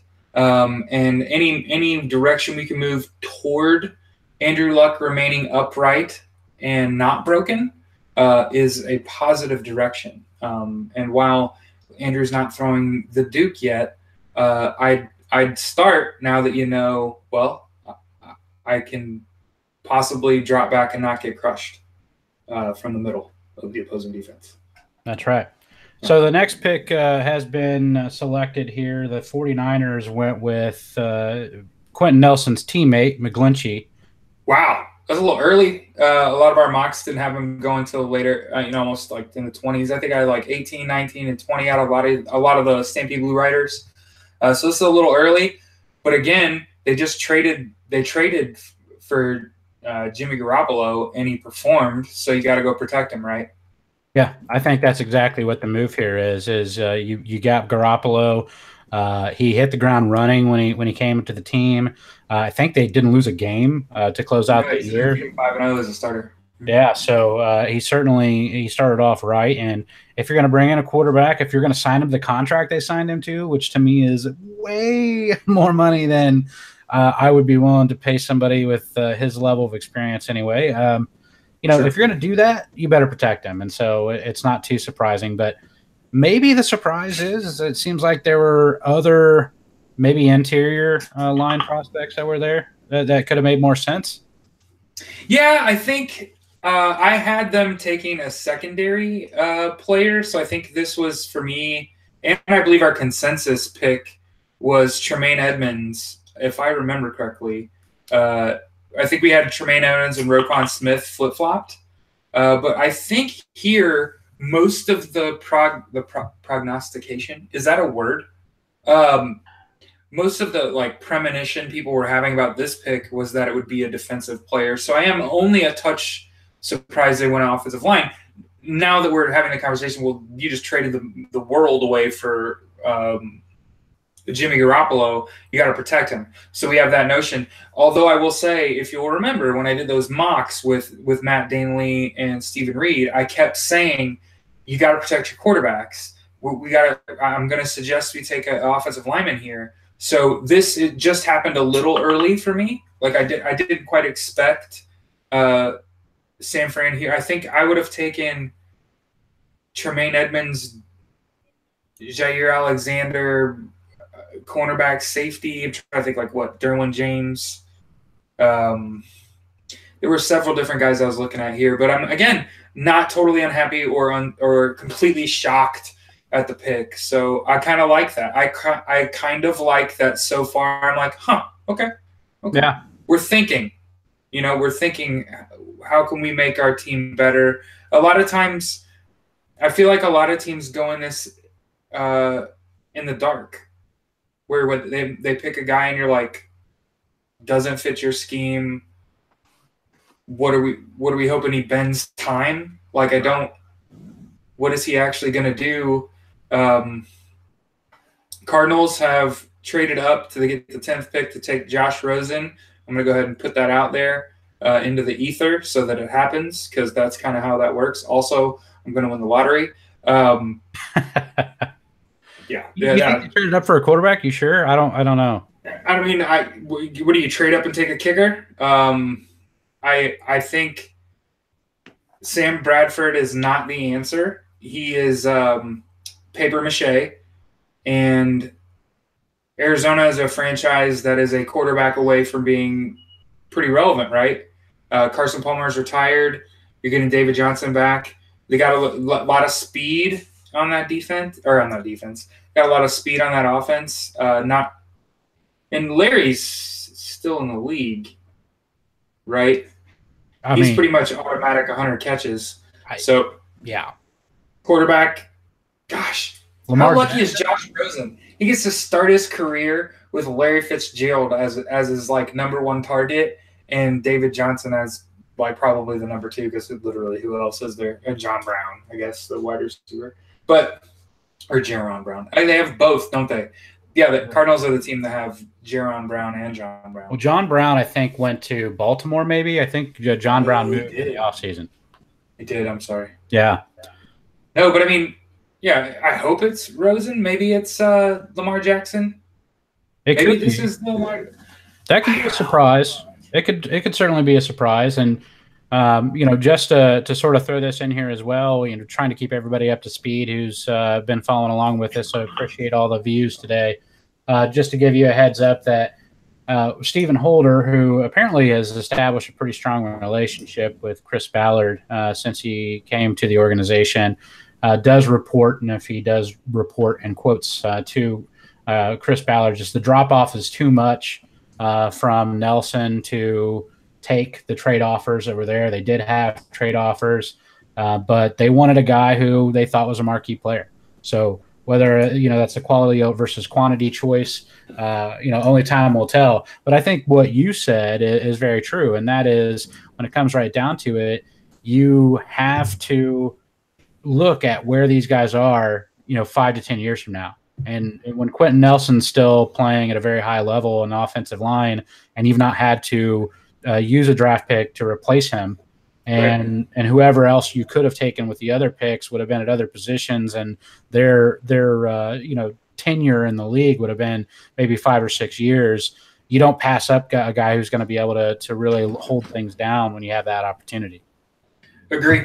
And I think it sets the tone for the franchise moving forward that we're going to take foundational players. I, of course, would appreciate rooting for a team that's a perennial challenger in the division, in the conference, and obviously I want to win the next 10 Super Bowls in a row. Again, I'm hoping just I say things and they haven't. So that's the thought process, and now you're kind of getting to see it play out in real time. You have to protect your quarterback in this league. I'm being vilified, right? So 2 offensive linemen taking the first top 10 picks. Teams are actively attacking the concept of you got to give your quarterback time. You got to protect him. You got to be able to move the football when you can't run it. And there's a lot of teams in this league that are going to be pretty good at stopping them. I wouldn't say a lot. There's about seven teams off the top of my head I can think of that are pretty dang good at stuffing around. Only a couple of those are in the AFC, but again, the goal is to be a perennial contender, and Quentin Nelson is a guy that he's going to win his matchup more than any other person that you would have gonna draft. Jared. Anyway, you were going to draft if you didn't take him. Yeah. Quentin Nelson's going to win his matchup at such a high percentage that even trading back a couple spots, getting a little bit of value, what have you, whatever they would have, whatever happened in that 45th dimension over where we didn't take Quentin Nelson and we traded back, you're just going to get lesser players. To wrap it up and be succinct, Jake Arthur is really struggling to get to us. But yeah, I mean, here we go. The pick's in.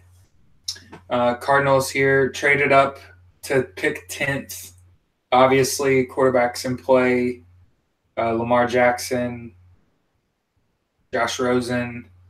Yeah, they actually picked Josh Rosen, so he did come off the board. You did predict that there, and that makes sense. I mean, this is a guy who's going to be immediate competition for Bradford. If they want to let him have the opportunity to sit for a year behind him, they have that option. But they're definitely thinking about the future of the franchise, and certainly Bradford is either competition, a backup, or a placeholder, right? So he's probably not your long-term starter. Yeah, absolutely. And there wasn't. Let me try to put my thoughts together in English. There wasn't another player other than like a Roquan Smith that I would have been as comfortable. I hate to say that. It sounds such a Midwest thing to say. That the pick just like it put me at ease.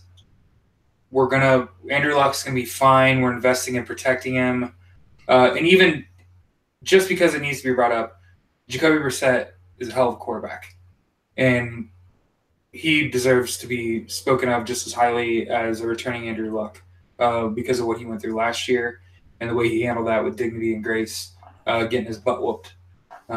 So the Colts quarterbacks can sleep a little easier tonight, knowing that Chris Ballard felt rather than trade back and just not get.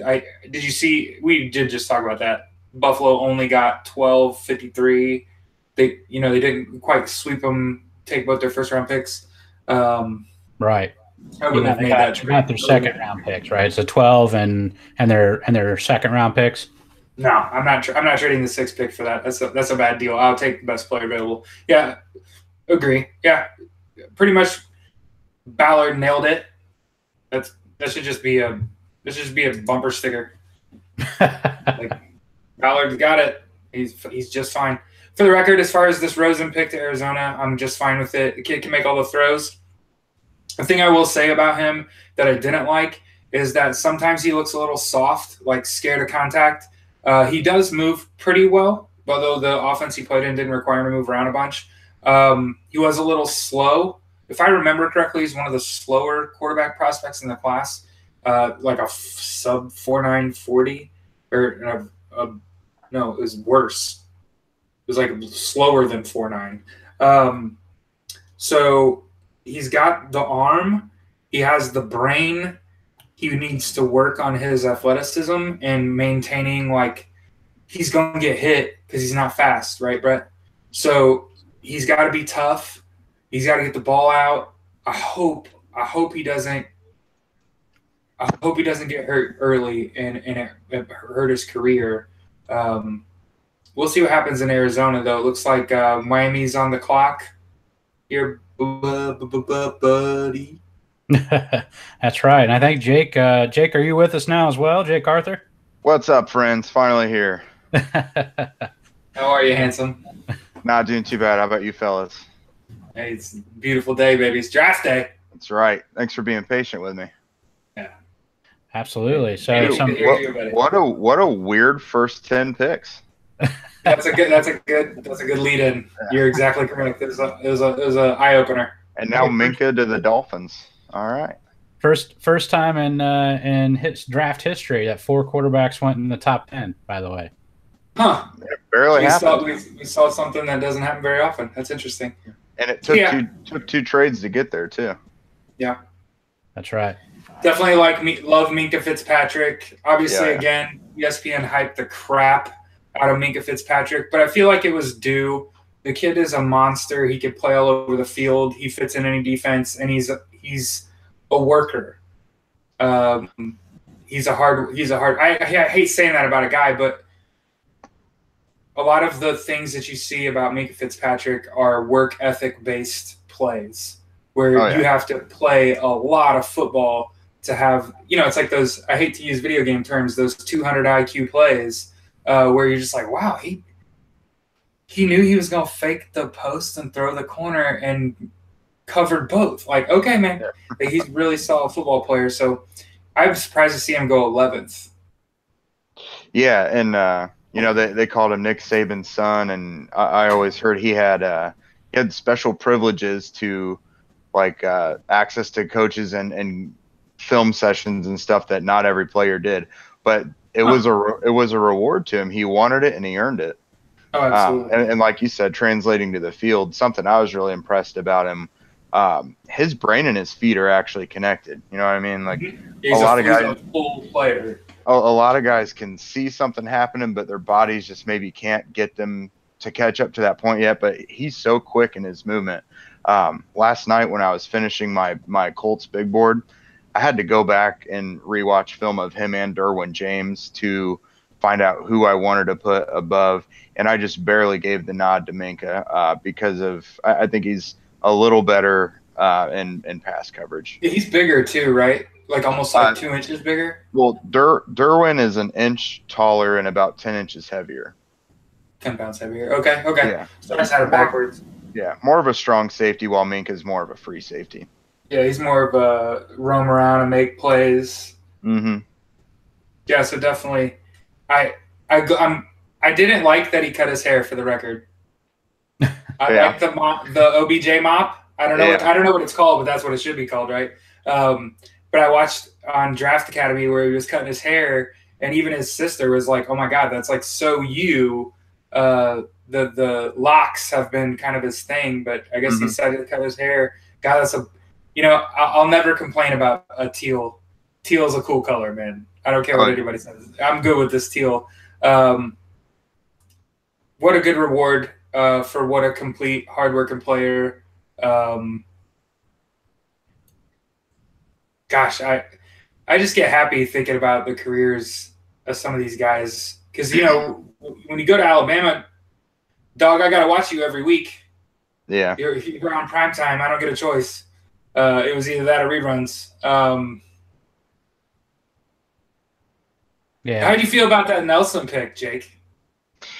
Well, I think none of us are going to be mad about that one. Of course, he's just an animal. He's literally a bear with a football helmet on. I'm not going to lie and say that I'm super into watching offensive linemen during draft prep, but his tape was really fun to watch because he was just killing dudes. He's really easy to watch, and anyone can see how good he is. But he's not just physically gifted. He's a really smart lineman too. I'm sure some of you guys have seen some of the plays where he'll have his man done, and then he'll see a free blitzer just screaming in at the quarterback, and he totally shifts focus and nails the guy. That's going to go really well with Ryan Kelly, who has a similar mental skill set. And those two right next to each other, that's just going to be ridiculous. That's every bit as good as getting a flashy skill position player. I mean, having two smart offensive linemen isn't sexy, but it's going to pay dividends for the Colts. I don't see how it couldn't.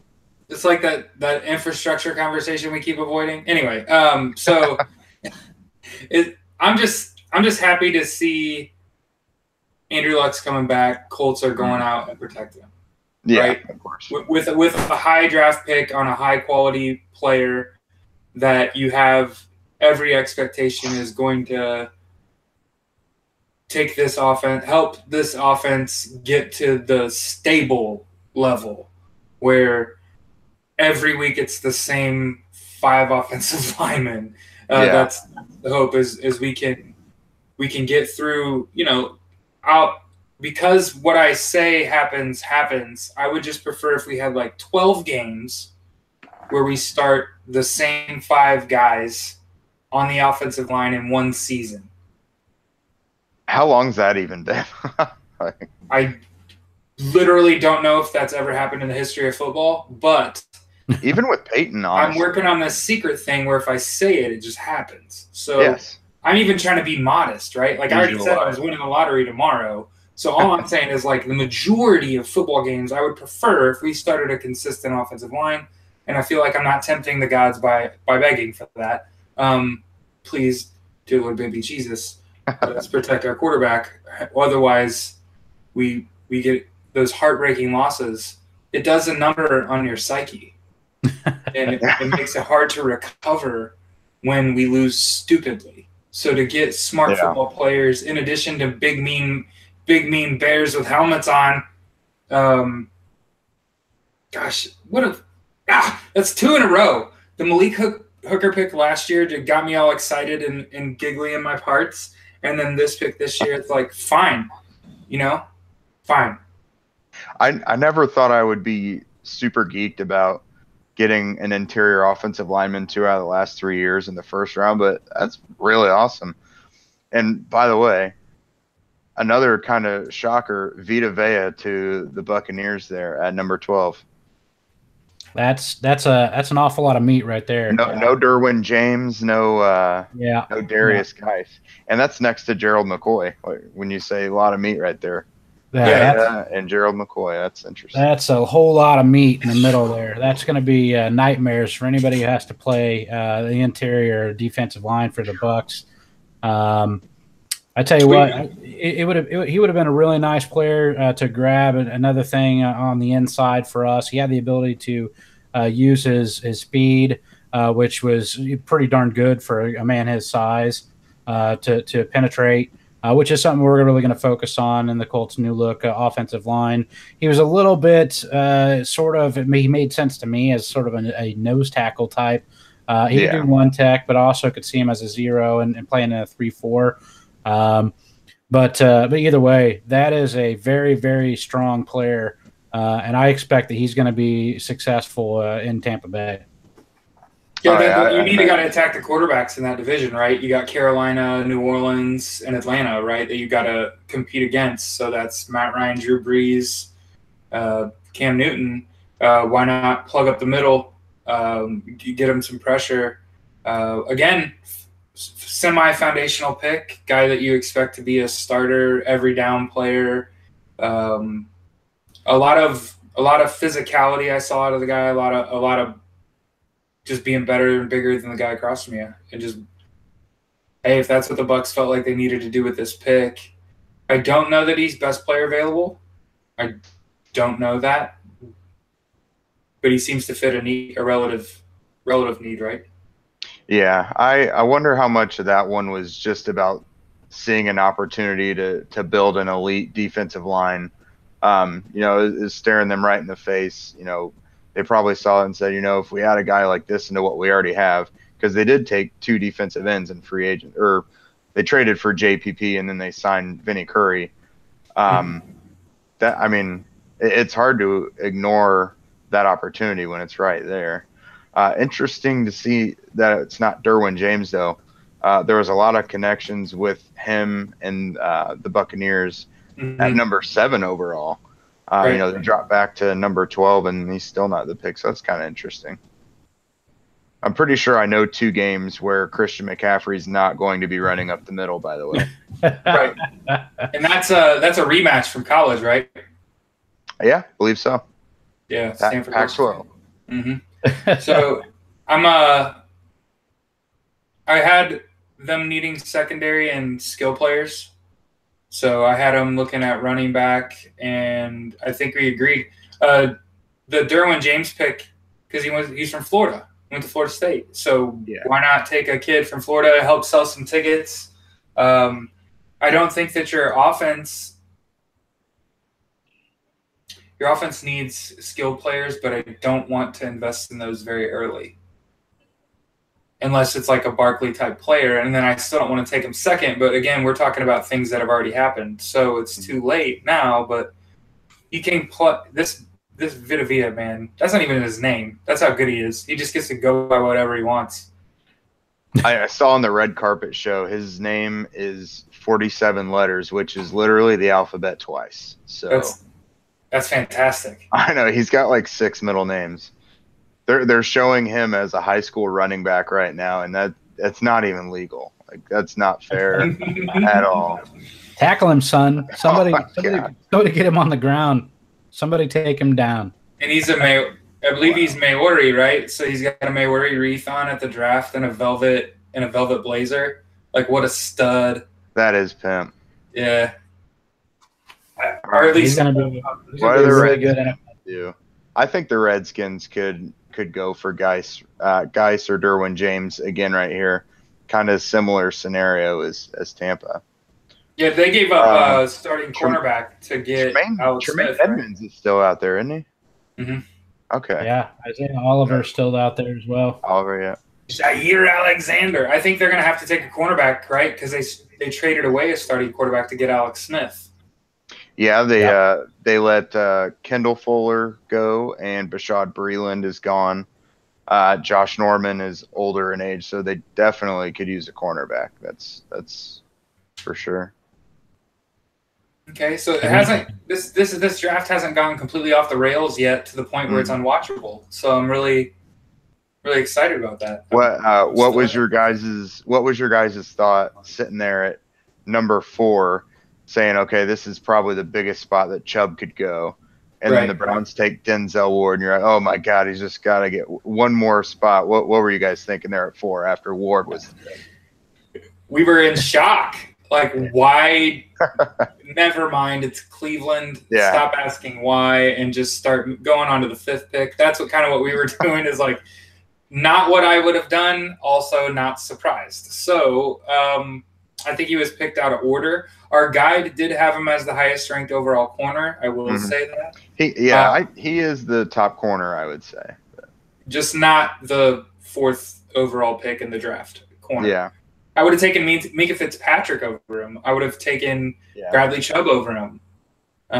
Quentin Nelson even over Denzel Ward. But we were talking about how slight he is. I think 5'10" 3/4 and 183 pounds, I believe. Is what he had to come out. I believe. Just not a big guy. Just like Brett said, he's going to get crushed at the NFL level. But it's Cleveland, man. It's just Yep. So the Redskins actually just moved and they didn't move, but they picked Daron Payne, interior defensive line from Alabama. Now, to me, I could be wrong on this, but this is higher than I expected him to go. I see Maurice Hurst still on the board. I see Taven Bryan still on the board. Those are guys that, to me, were similar to like a Daron Payne in terms of interior defensive line picks. It's not a huge surprise that they would go that direction necessarily. Defensive line certainly one of the areas that they need to address. And actually, early on in this draft, I kind of like some of these interior defensive linemen. I'm encouraged because I like Maurice Hurst quite a bit.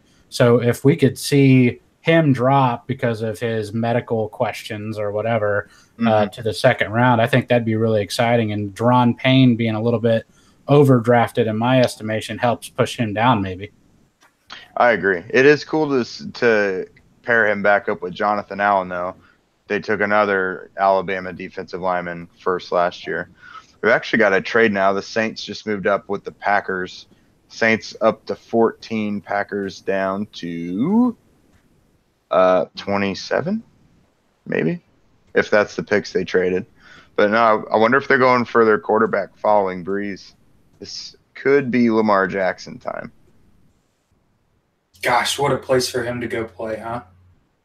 No doubt. That would be New Orleans. Oh, how fun would that be? In that conference too, with Cam, Jameis, and Matty Ice. That's a fun pairing. Yeah, it could be, and certainly would potentially be the kryptonite to a guy like Vea. You're big. You might be able to get some pressure, but good luck catching Lamar Jackson. Yeah, right. Exactly. And like I said, I knew he was going to get slept on. And mark my words, I'm saying this right now. In 5 years, when we look back, if that kid doesn't get wrecked, right, you're going to say that was the 2nd best quarterback in that class. I think so. I think that Darnold or Allen will be the better of the two in 5 years is kind of a coin flip for me. But behind him will be Lamar Jackson, as long as he stays upright. Yeah, I think the supporting cast plays a good bit into it. I mean, let's say maybe this is Lamar Jackson. He might not be playing for a couple years. Sure. Between Rosen and Darnold, I would say Darnold has the better supporting cast right now. I mean, Rosen, he's got Fitzgerald, but when I was going over the Cardinals' team needs this offseason, that's the only pass catcher they've got. Right. John Brown and Jaron Brown left. J.J. Nelson is still there. Maybe Ricky Seals-Jones takes the next step at tight end, but they need weapons bad. And moving up today, I don't even know what other draft picks they have because they were already really light on draft capital this year. So they're gonna have to use the rest of their picks on weapons. But they kind of had a roster that rivaled the Colts in that of, empty cupboardness. Colts get a lot of crap for having a lot of holes, but Arizona has a ton too, and now they don't have very many draft picks to make up for it. Yeah, I'd be curious. Another thing for the Saints is I still think they need to make up for the edge defender that they lost. So they're going to need somebody to come off the edge, I think. I don't know if that means maybe Harold Landry would be in play as a potential pick if they're looking for an edge rusher. Also, wide receiver, I think it would be a potential as well. We haven't seen a receiver come off the board. So I'd be curious to see if they were high enough on any of the receiving options to move up there as well. They could go just about anywhere. So I think that's what makes this an interesting pick because I'm not entirely sure. Yeah, and they could use a tight end, but this is way too early for it. And the tight end class was kind of weak too, right? Like there were only maybe one guy. In all the mocks I saw, I think I only saw one quarterback on average in the first round, which just tells me the class isn't very good. There's probably about 5 or 6 tight ends who would be worth a day 2 pick, but I wouldn't take any of them in the first round. I think some of them are. There's really no consensus on these guys either. It's all over the place. I found tight ends were my group for the draft guide, and Brett was right there with me doing a few of them. My rankings came out really different from some other people's tight end rankings. It's just a really polarizing group. I'm not real sure how that's going to unfold in this one. I think a lot of them will go day 2, but I don't know if we'll see any go round 1. Agree. And I think I just saw a flash on NFL Network. They're saying they're targeting either Marcus Davenport or Lamar Jackson. So yeah, yep. I can't imagine you trade up and pick at the end, but what do I know?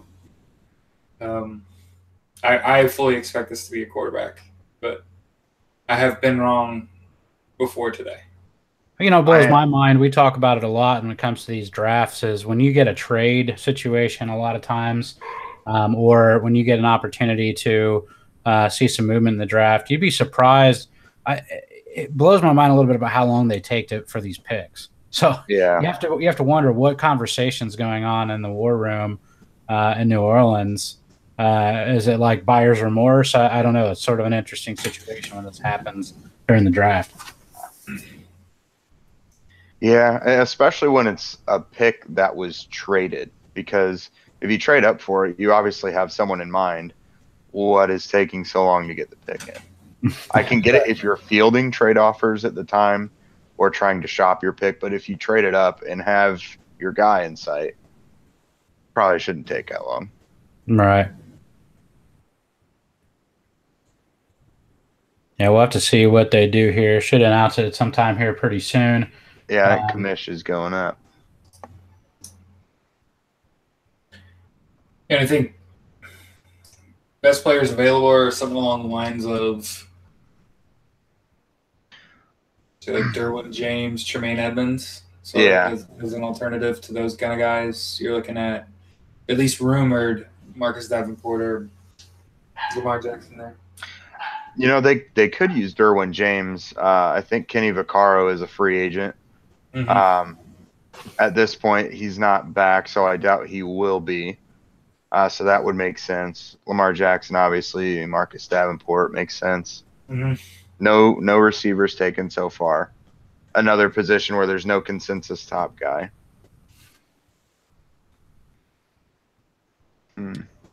Yeah, I kind of wondered going into the combine if the wide receiver class would clear up, but I agree with you that coming out of that, I was like, wow, no one really stood out as exceptional. A lot of solid, I would say, like conditional wide receivers, right? Like that's a pure speed receiver. Oh, that's a pure possession receiver. Yeah. And no one really kind of broke the mold. Niche guys. Yeah, like there, I think guys like Anthony Miller and DJ Moore come from weak enough programs, and I hate to be disrespectful, but they come from weak enough programs where they just didn't have good enough quarterback play for me to really have enough quality film to look at. One wide receivers and running backs was one of the ones where I watched a lot of individual game film because I was actually looking for just an outstanding player. And of course, when we talk about outstanding, we're talking about guys that are getting drafted in the NFL. So obviously they're good at something. But I'm talking like nobody really like shot out and was like, oh, that's an 85. That's a annual Pro Bowler. I don't know. I didn't see any of that. I saw a lot of potential. I like Christian Kirk a lot. I like Chark from LSU. Yeah, I would Chark today. If you PSA, if you play quarterback in high school and you're getting recruited really heavily, might I suggest we start looking at LSU? If Chark comes out and is a monster, that's OBJ, that's Jarvis Landry, that's DJ Chark, like backed. Somebody go play quarterback there. Like, what is happening? I can't remember the last good quarterback that played there. Like, Jamarcus Russell was just a huge man. Yeah, he wasn't a polished quarterback by any means. No, he just had all the weapons. Yeah, the SEC in general, even though they've got really good teams, they don't really churn out that many NFL-style quarterbacks. Yeah. You think they go there and get lost amongst greatness, and it hurts their ego, so they want to go to a place where it's all about them? It's honestly, it's kind of weird because usually, quarterbacks are your prized possessions of recruiting, and the SEC always dominates recruiting, but they don't usually get these, at least not big-time pocket quarterbacks. They get a lot of athletic ones. They get a lot of career Cleveland backups, right? Yes, exactly. So the pick for the Saints was Marcus Davenport. Yeah. So they decided to go with an edge rusher here. It's not overly surprising to see them do that. And actually, he probably fits a little bit more into the mold of maybe what the Saints like to do. A player with some length and the ability to sort of be a little bit more dynamic. Now, there's been an awful wide range of possibilities to how Davenport would turn out as a player. He played at a smaller school against competition that there were some questions about his ability to transition. What there's not questions about is from a physical tools perspective, he's one of the most dominant potential edge defenders in this class if he could put it all together. And I certainly think it's a good place for him to end up for a team that does have the need to do that. And let's face it, when you see like the Bucs and some of the teams in their division going after putting pressure on the quarterback and trying to build up and beef up their defensive lines, you're going to have to keep up with the Joneses a little bit. Absolutely. So definitely an interesting move there. You see Landry continue to drop. Do you think that that's something that's going to halt here relatively soon, maybe even as early as Oakland's pick now?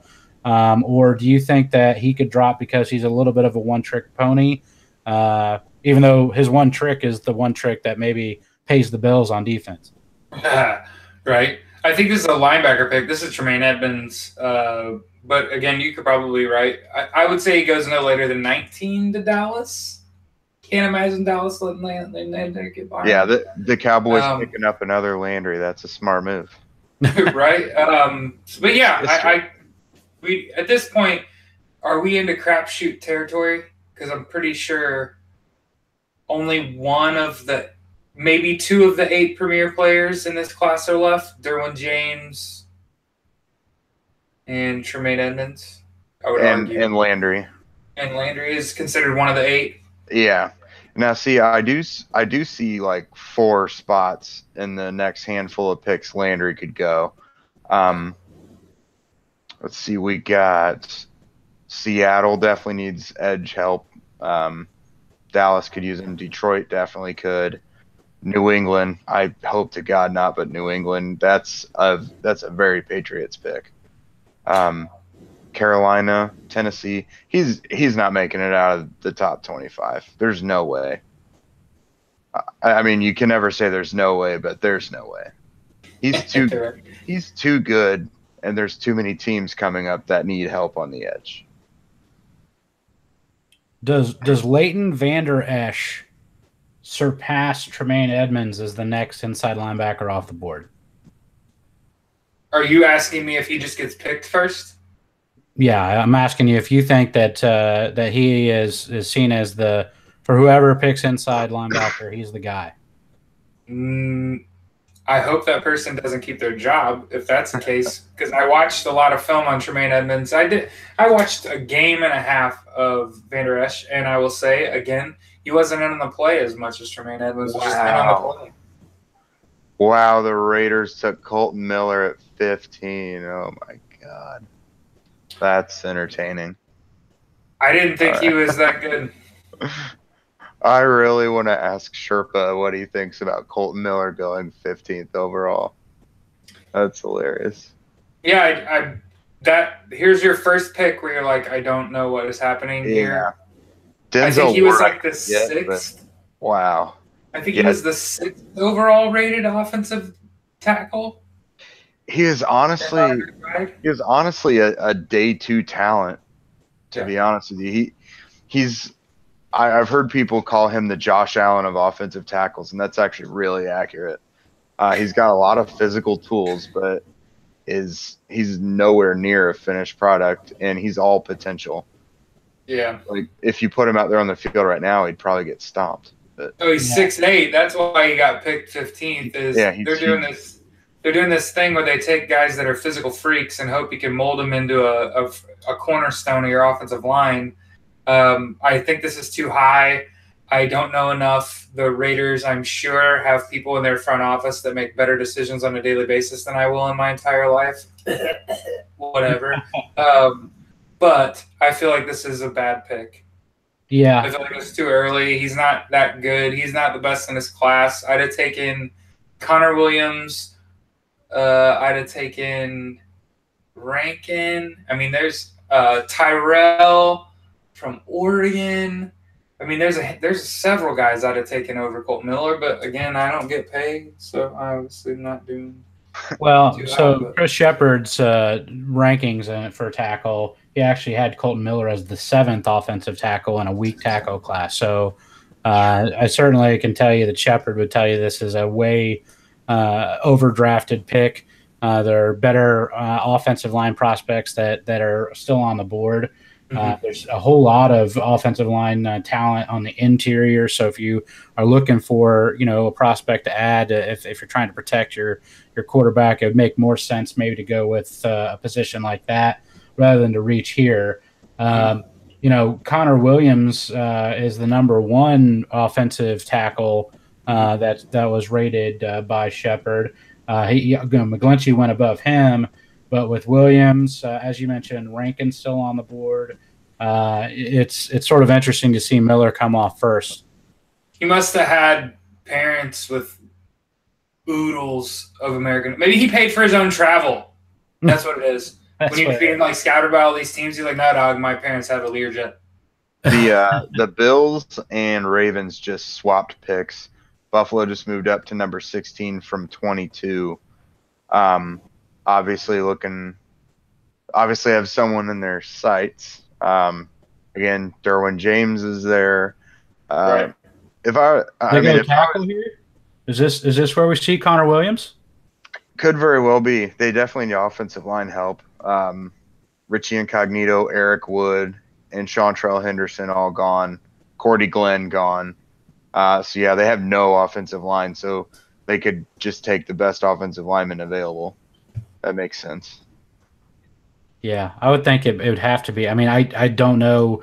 You could make an argument for a number of different positions, but we talked about when the quarterback came off the board, you have two problems, and they're competing because you only have so much draft capital to address it.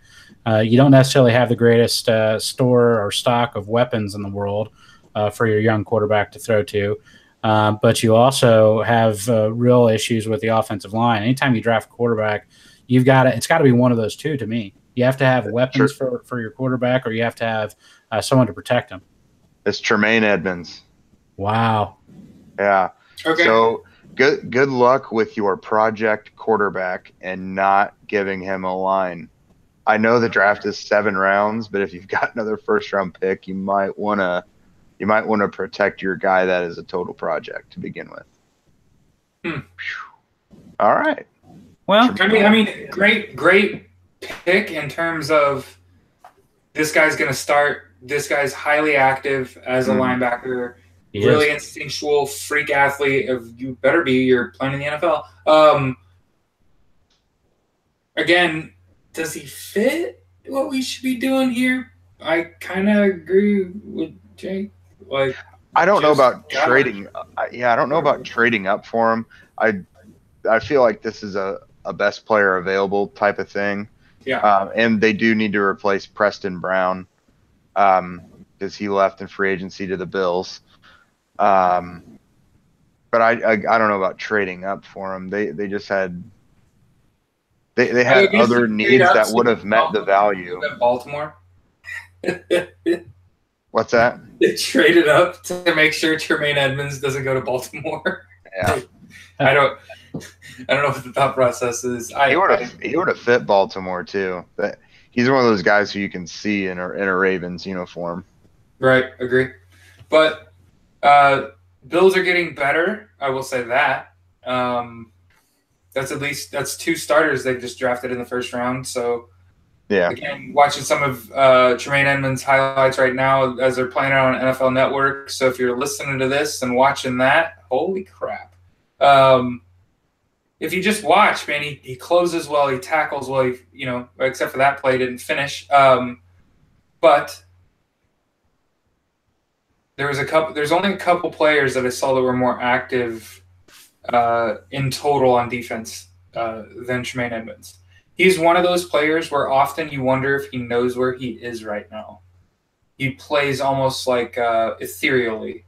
Like he just knows he knew where the ball was, just went and made the play, and you're like, oh, and that guy's jock's over there where he left it. Like, he's a really good football player. Yeah. He's definitely to me, he's kind of a project player, but he's at 19 years old with the athletic ability he has, the potential to play all over the field at the second level. Mm-hmm. He certainly he has a lot of value there. So this could turn out to be really, really strong for them because it is, as Jake mentioned, it's probably a BPA pick. Go up and get a guy you didn't expect to be that low, and maybe that's building for the future, long-term sort of an outlook here. Now, the funny part about it is, and to me, the only problem I really have in terms of commentary when it comes to the Bills is the Bills just went to the playoffs for the first time in a long time. And I would think you have to really think about protecting your quarterback. So I don't want to beat it in the ground too much here, but hopefully that's going to be something they're going to look to do very soon since they didn't do it here. The crappy thing for Buffalo is they made the playoffs for the first time in 15 years and traded away their starter quarterback. Yeah, their team now looks radically different already from last year. Lost 3 starters on the line, lost their starting middle linebacker, their quarterback. I think at least one or two wide receivers. Let's see who else.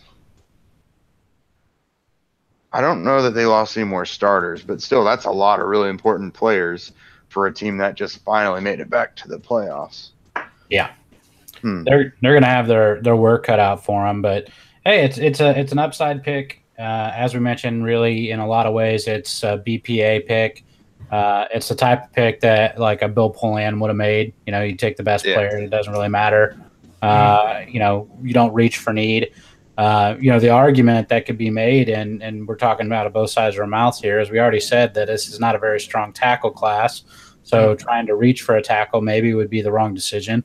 And while this is a very strong interior line class, the best one's off the board. It went off at 6, number one. And number two, you don't necessarily have to hurry right now because you're going to have options in the second, third round to grab one of those interior linemen that I think projects to have a pretty strong career. Anybody know, did Derwin James do something wrong? Did he get a speeding ticket this morning or something? I honestly think it's just did somebody catch him smoking cigarettes or something? I think it's just the safety position. I mean, there's been no movement on the free agent market for safeties. And, I mean, Malik Hooker fell to 15 last year. Minka didn't go till, 11? I don't think the NFL cares as much about safeties as we do. I don't know. I think fans still value safeties, and maybe the NFL just doesn't very much anymore. We just think they just pick them up later on, and I guess it's a pretty radical drop off in my opinion from Minka and Derwin to the next group of guys, and then again from the second tier of safeties down to the next group. It's a pretty wide ranging thing.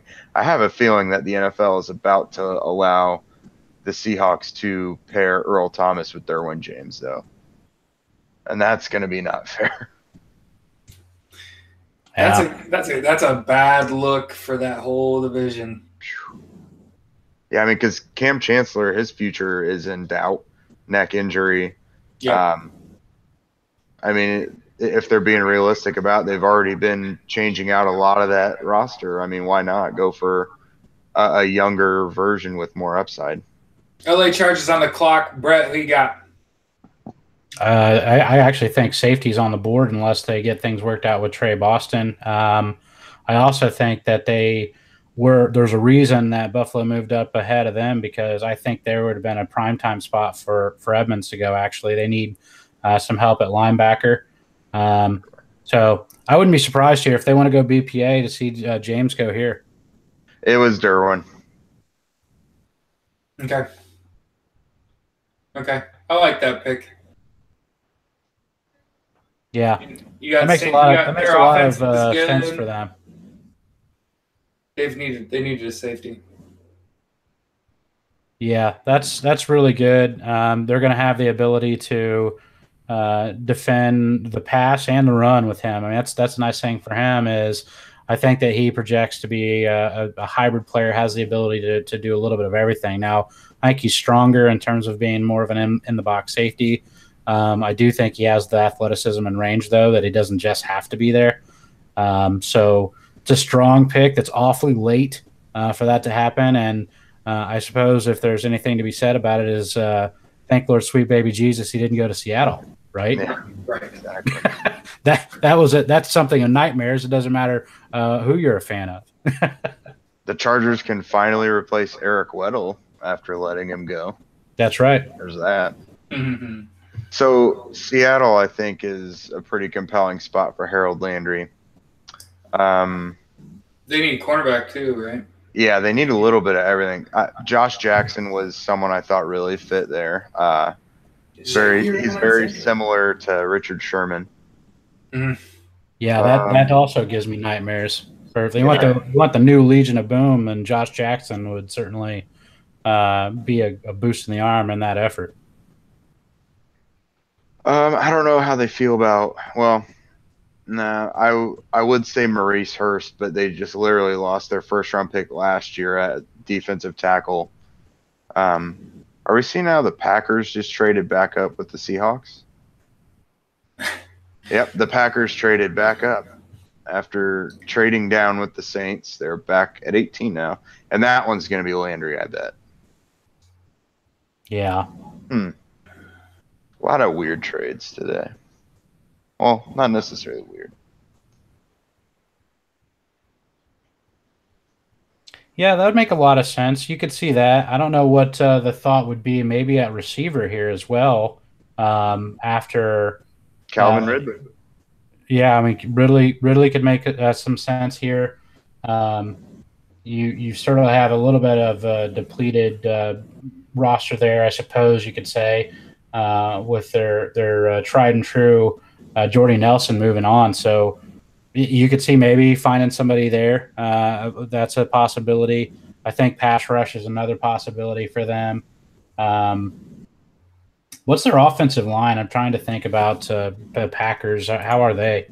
I think they could use a guard. I think they're all right at tackle and center. Bulaga, Bakhtiari, and Lindsley. But I do think they could use a guard.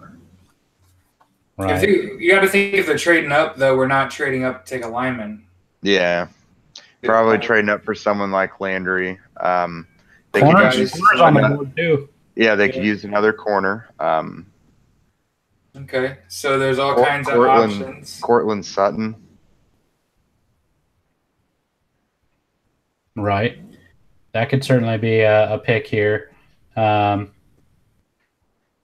Yeah, I don't know. They need running back help too, right? It could definitely be like a Geis pick or Rashad. I don't know. I mean, they've got Ty Montgomery, Jamal Williams, and Aaron Jones. But that team tends to load up on running backs. When they do it a lot at a time, it seems like. Mm-hmm. Of course, we'll see here as we're pouring through commercials right now, which is totally typical. I'm tired of KFC commercials. It's too late for chicken. Nobody told them that? Exactly. That's right. But there's some big guys. So looking at our consensus big board on the Stampede Blue draft guide, names that really pop out. Isaiah Oliver was on a consensus big board as very high. Mm-hmm. We finally saw Derwin James come off the board. You could see running backs. One of the names that's out there would be like, how high does Michelle go after there were questions about his knee? If they're not concerned about that, he's certainly really come up draft boards a lot as we're approaching. Connor Williams was the 11th overall on the consensus big board, so there's a tackle. You got Jared Alexander, Taven Bryan in the interior defensive line. Will Hernandez and Frank Ragnow, both interior offensive linemen. So that's a list of guys who are still high on our consensus big board who certainly could come off here as well. I could also see Leighton Vander Esch or Rashaan Evans here. Green Bay, they're just kind of meh at inside linebacker. Jake Ryan and Blake Martinez, a couple okay players, but they're not guys that you're not going to replace. But again, they traded up. So you would think whoever this is going to be a pretty big impact player, trading up 9 spots to take them. It's all kinds of movement, though, a lot more than I even expected. Yeah. Especially like guys just trading up like within the first round. I guess I didn't expect that. I guess you should just expect we don't know what we're talking about, and 19 of the 32 picks are going to be completely polar opposites. It's not even going to be the same team we think it is. I just think it's peculiar. Green Bay going from 14 to 27 and then back up to 18. Yeah. I'd love to see all the picks swapped in those two trades.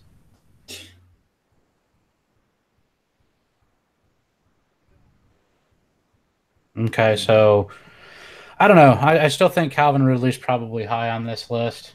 Just makes a lot of sense. You have Aaron Rodgers. Yeah.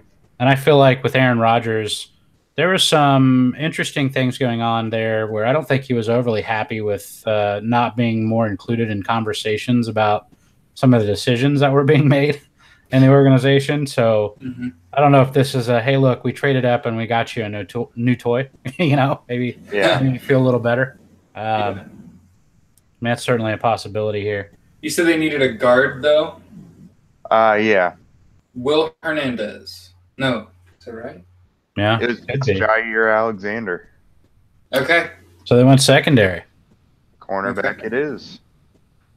That's in that division though. I guess if you got a guy, you gotta have a guy. You gotta have a guy, but I do like the pick from the perspective that he could wind up being the top cornerback when we look at it in a few years. Mm-hmm. He was injured a bit this year, but his 2016 tape was really good. His biggest pro comp that I saw was Chris Harris Jr. from the Broncos, and I really saw that comp when I watched Jair Alexander. Plays a lot bigger than 5'10", 196. Get real feisty, confident player. Will get involved in the run game. He's in a burgundy suit with a black bow tie. I know, isn't that a ballin' outfit? That's a balling outfit. And something to think about, a full, almost 15 pounds bigger than the first cornerback off the board. Yeah. And just as fast. That's a great point. I mean, once again, I don't want to pile on Denzel Ward. I'd hurt him. I mean, at his size, but yeah, I mean, to me, there's guys who are there. If there's anything that's a surprise to me, I suppose not so much for Green Bay. I think Alexander makes a lot of sense for them. Mm-hmm. But I'm telling you right now that Josh Jackson is going to be. I think he's a nasty, nasty player. So it'll be interesting to see where he goes if he does continue to fall. If he was to go down into the second round, he's got to be a player that would fit. If you want a guy that's tailor-made for your Tampa 2 style cover, that guy would be a nightmare, and that for any offense to face him, I think he would be very, very strong in that type of defense. He played a lot of off coverage at Iowa too. It allowed him to use his ball skills and close on the ball, cut receivers off. I agree. I think he'd fit in well into the new system. Now here, Dallas, there's basically two receivers they've been in love with so far: Cortland Sutton and DJ Moore. You saw Jerry on the phone there, so looks like their pick is about to be in. I really wouldn't be surprised to see it be one of those two guys. So we still see Landry moving down the board here. Mm-hmm. Hey, you move him on down to 36. That's okay. Yeah. So that's there's some guys falling here that I really like. The further down the board we go, there's guys that I really liked and wanted to target in the second round. And the closer we get, the further down we move, the more likely it comes. So I talked about Maurice Hurst. We've talked about Taven Bryan. At least one of those two you have to think is going to go before the Colts pick. But maybe one of them makes it down there, at least at this rate. You're talking about that second tier of running backs. It's very possible that you've got a Ron Jones or you've got a Michelle that could drop it there as well. And you look at some of the defensive backs that we've talked about, you have some possibilities for some big names to drop there. So I guess it's one of the most exciting things about the Colts draft coming into this is they have an awful lot of options, and you almost couldn't mess it up. And I think they got a really, really strong player at 6. And right now, I would say this first round's falling favorably for us to see some pretty solid players to make it to the top part of the second round. What do you guys think? Oh, yeah. I mean, number 6, you have an obvious starter and a guy who a lot of people think could be a Hall of Famer, which, we probably should be more excited about, I think, because of it's a lineman. And because the Colts pick so early, we already have exhausted all scenarios for months at this point, basically. Mm-hmm. But here in the second round, I mean, 3 picks within basically the first half of the second round, they could lock in 3 more starters. So your first 4 picks could be 4 starters on I'm leaning more defense, on a defense that's supposed to be very rookie friendly and simplistic and allows them to get on the field quickly. This thing could turn around in a hurry. I mean, this could be a team that's completely run by rookies and just does a lot better than people think they will. Right. Never underestimate youth and enthusiasm. Yeah. Well, hey, I mean, if you want to, it's really simple. Andrew Luck is a player who you're looking at probably an 8 to 10 win type of guy. Almost no matter what you surround him with. I know that's going a little bit far, but he hasn't had much around him for a while, and I know that he went 8-8 after he hurt his shoulder. But presuming he comes back healthy, and right now I actually am pretty confident that's going to happen.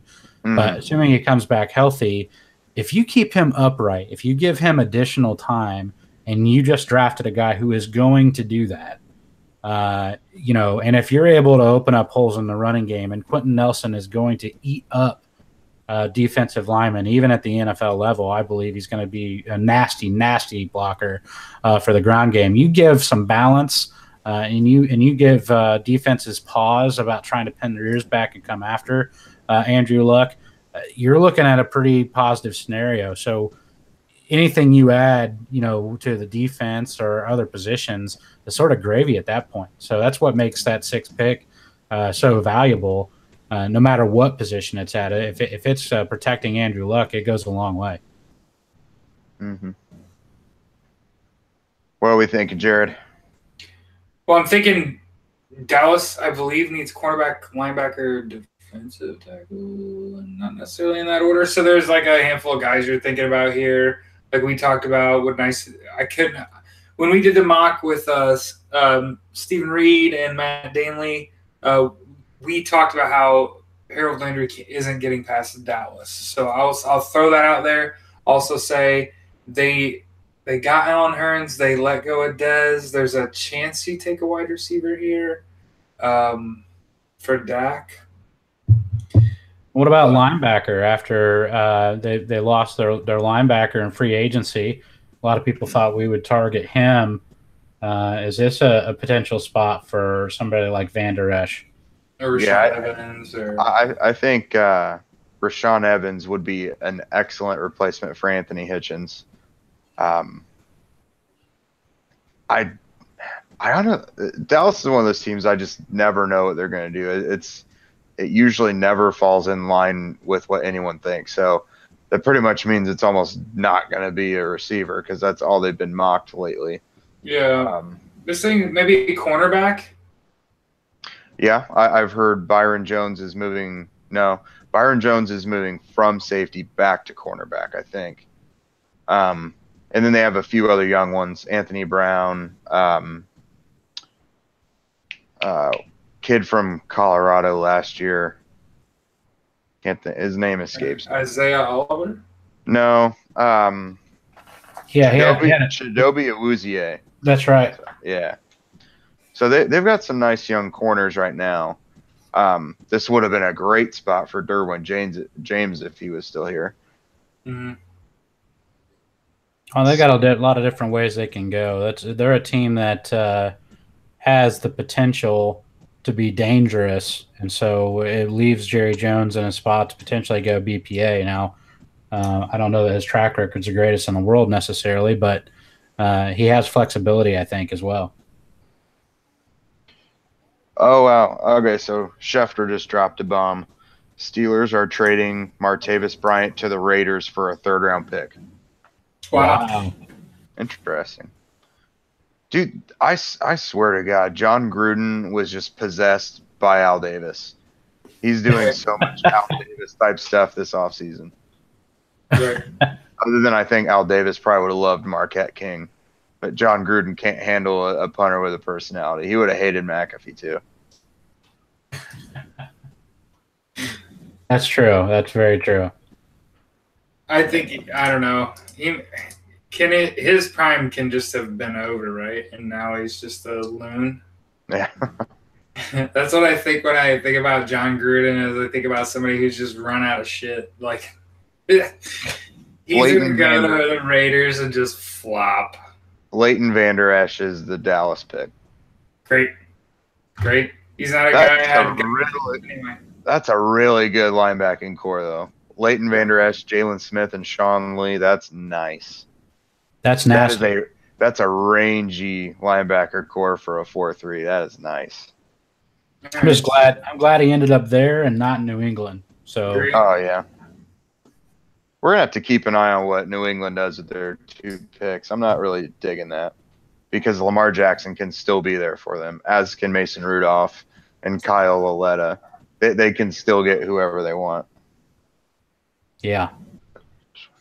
Well, Van Der Esch, I tell you what, he's a guy that I really was high on. He's somebody I would have loved to see the Colts be able to add to the fold. He would have been great if he could have been one of the players that fell further. I'm not surprised at all that he didn't. He's certainly very talented.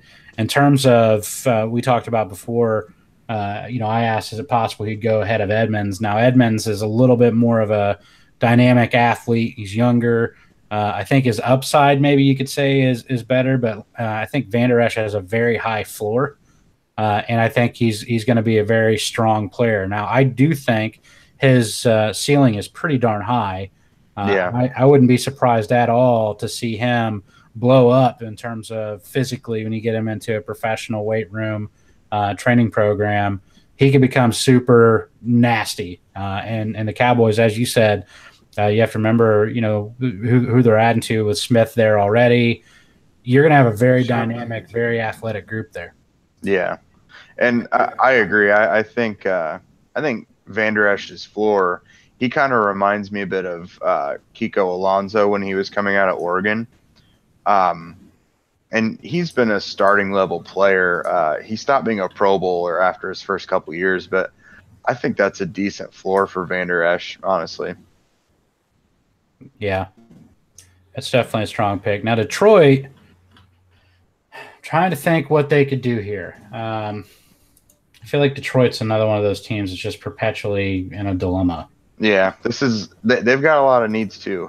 This is a good Landry spot. They definitely need a defensive tackle, so Taven Bryan and Maurice Hurst are available. Linebackers, they lost to Tahir Whitehead. So this could be a Rashaan Evans pick. Also need running back. Yeah, I've heard they're going to use a committee this year, so I don't know if they're going to add much else. They've got Riddick and Abdullah and Blunt and Zenner, and I think his name is Tion Green maybe, but they've already got a lot of cooks in the kitchen. I've always wanted to see them have just a lead back, but I don't know that they're going to. Yeah. They have needs on the interior offensive line. You said defensive tackle, tight end potentially with Ebron gone, being something that they might focus on, but I don't know. I still think it's too early. For tight end. I almost think it would be foolish for Harold Landry not to be the pick here, because Ziggy Ansah is really their only quality defensive end, and he's playing under the franchise tag this year, and he's an older player because he was like 24 or something when he came into the league, maybe a little older. So, edge rushers are arguably the second most important position on the field, and they're really thin at that position. And Landry might be the best pure pass rusher in the draft. So I think that might be a good pick. Yeah, I agree with that. I'm a little bit surprised that Landry would even drop as far as what they have, given the fact that I agree. I think in terms of potential ability as a pass rusher, nobody has a higher ceiling in the entire draft than Harold Landry, and he's still there this late. I don't know if that's just a huge reflection of him, or once again, if he is so single-faceted in ability as a pass rusher and seen as such a liability as a run defender. That's the only thing that really makes a lot of sense to me, because usually you see pass rushers come off the board really early, and you haven't seen much of that in this draft. But we've said from the beginning that this is not a very strong rush draft. No. Significant drop-off after Chubb, yeah. Yeah. So you're seeing some of that. It's not a huge surprise, I suppose, given that, but I definitely think Landry was probably the highest ceiling guy in terms of just pure pass rush. I think with Marcus Davenport already off the board, there's a good chance we could see Josh Sweat also before the end of the first round. Pure potential guy, wasn't super productive at Florida State, but I've seen people break down where Florida State's scheme just wasn't very friendly to his draft stock, just because it didn't call for him to be much of a pass rusher, a little too much thinking and reacting in their scheme. But athletically, he tested, and his measurables are very much like Jadeveon Clowney. So I wouldn't be surprised to see a team take a chance on him pretty soon. His only issue is the medicals. He's had some serious injuries before, and teams are going to want to know if he's got like degenerative issues with some of those injuries, knee in particular, I think. Or if he's a degenerate, right? Yeah, that could also be a big problem. No Randy Gregory's. None. All right, so the picks in for Detroit. Like I said, I think they were like last in the league in rushing. I think they always are, honestly. I just don't know how much of a like how priority important it is for them. Yeah. So definitely. Could they surprise with a wide receiver? That would be surprising. Yeah. Frank Ragnow, that's a good pick. Okay. Okay. Protect your quarterback. I can hang with it. Stephen Reed and Matt Danley, we were going to the first round draft, and I kept suggesting, hey, they should probably protect the quarterback. The team, Yeah. doing it because it's the thing to do. But no, Stafford throws for a bunch of yards every year. He's worth keeping upright. Mm-hmm. Yeah. He moves really well. That's a good guy to put out there with Theo Riddick and Amir Abdullah. Get out in front as a lead blocker on some dump passes.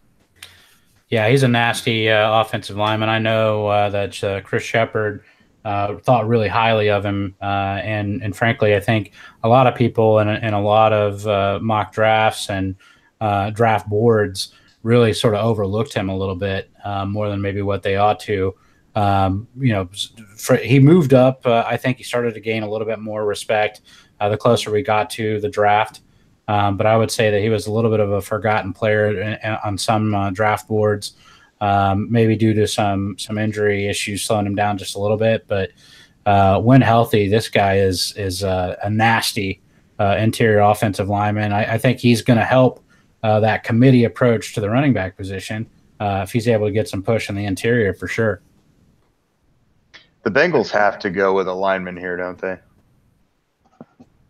Yeah, weren't they pretty much depleted, right? Yeah, they're pretty much everyone left last offseason, and it went predictably poorly this year.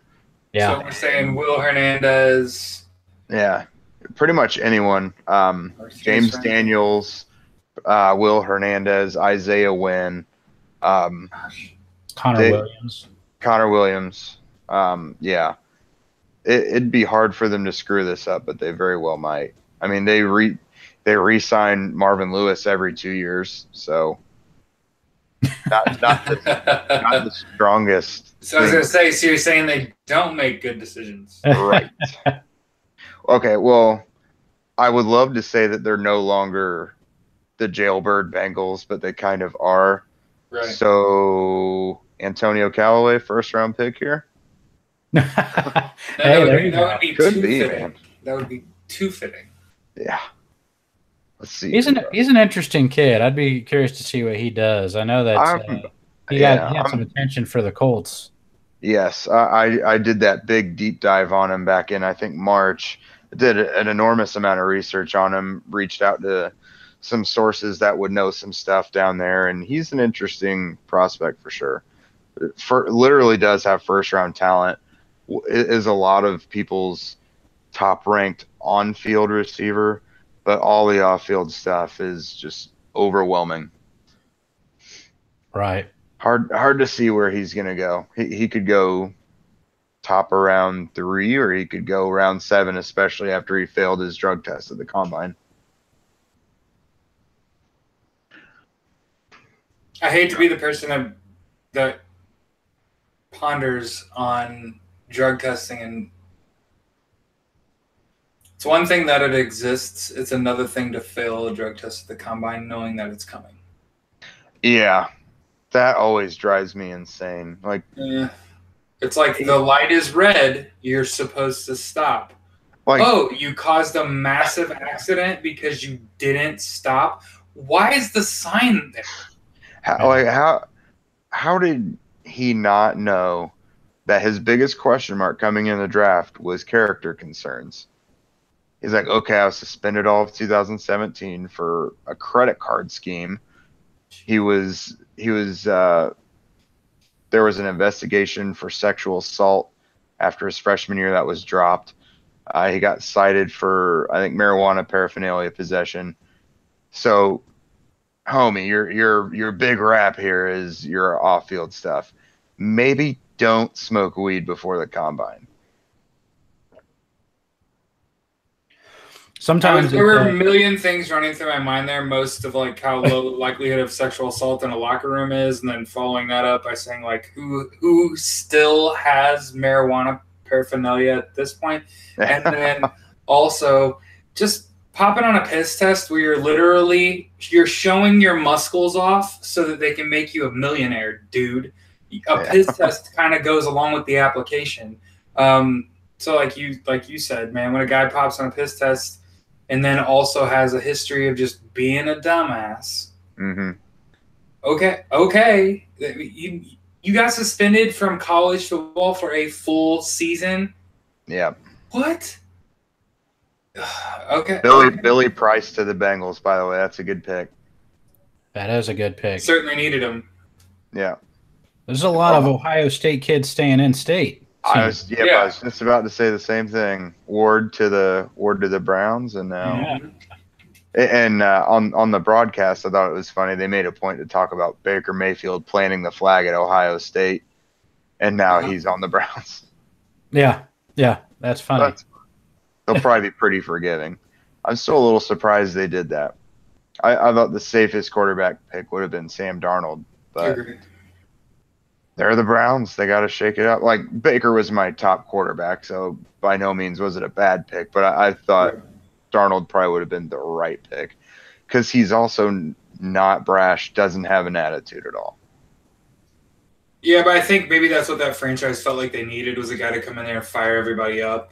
And not get them high like Josh Gordon would want to do. So Sam Darnold's a little more even keel, a little more come in there, put his head down, do the work. And I don't think that Cleveland's the franchise that needs a guy that just comes in, puts his head down, and goes to work because those guys often don't connect very well with other members of their team. So I think the Mayfield pick, if nothing else, they're going to be fun to watch.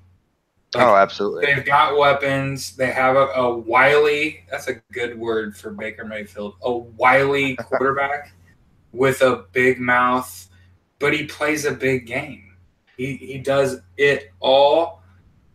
And like I've said, it's a few times I've said that. There's something to be said for moxie. There's something to be said for just people coming to work and liking being there because of you.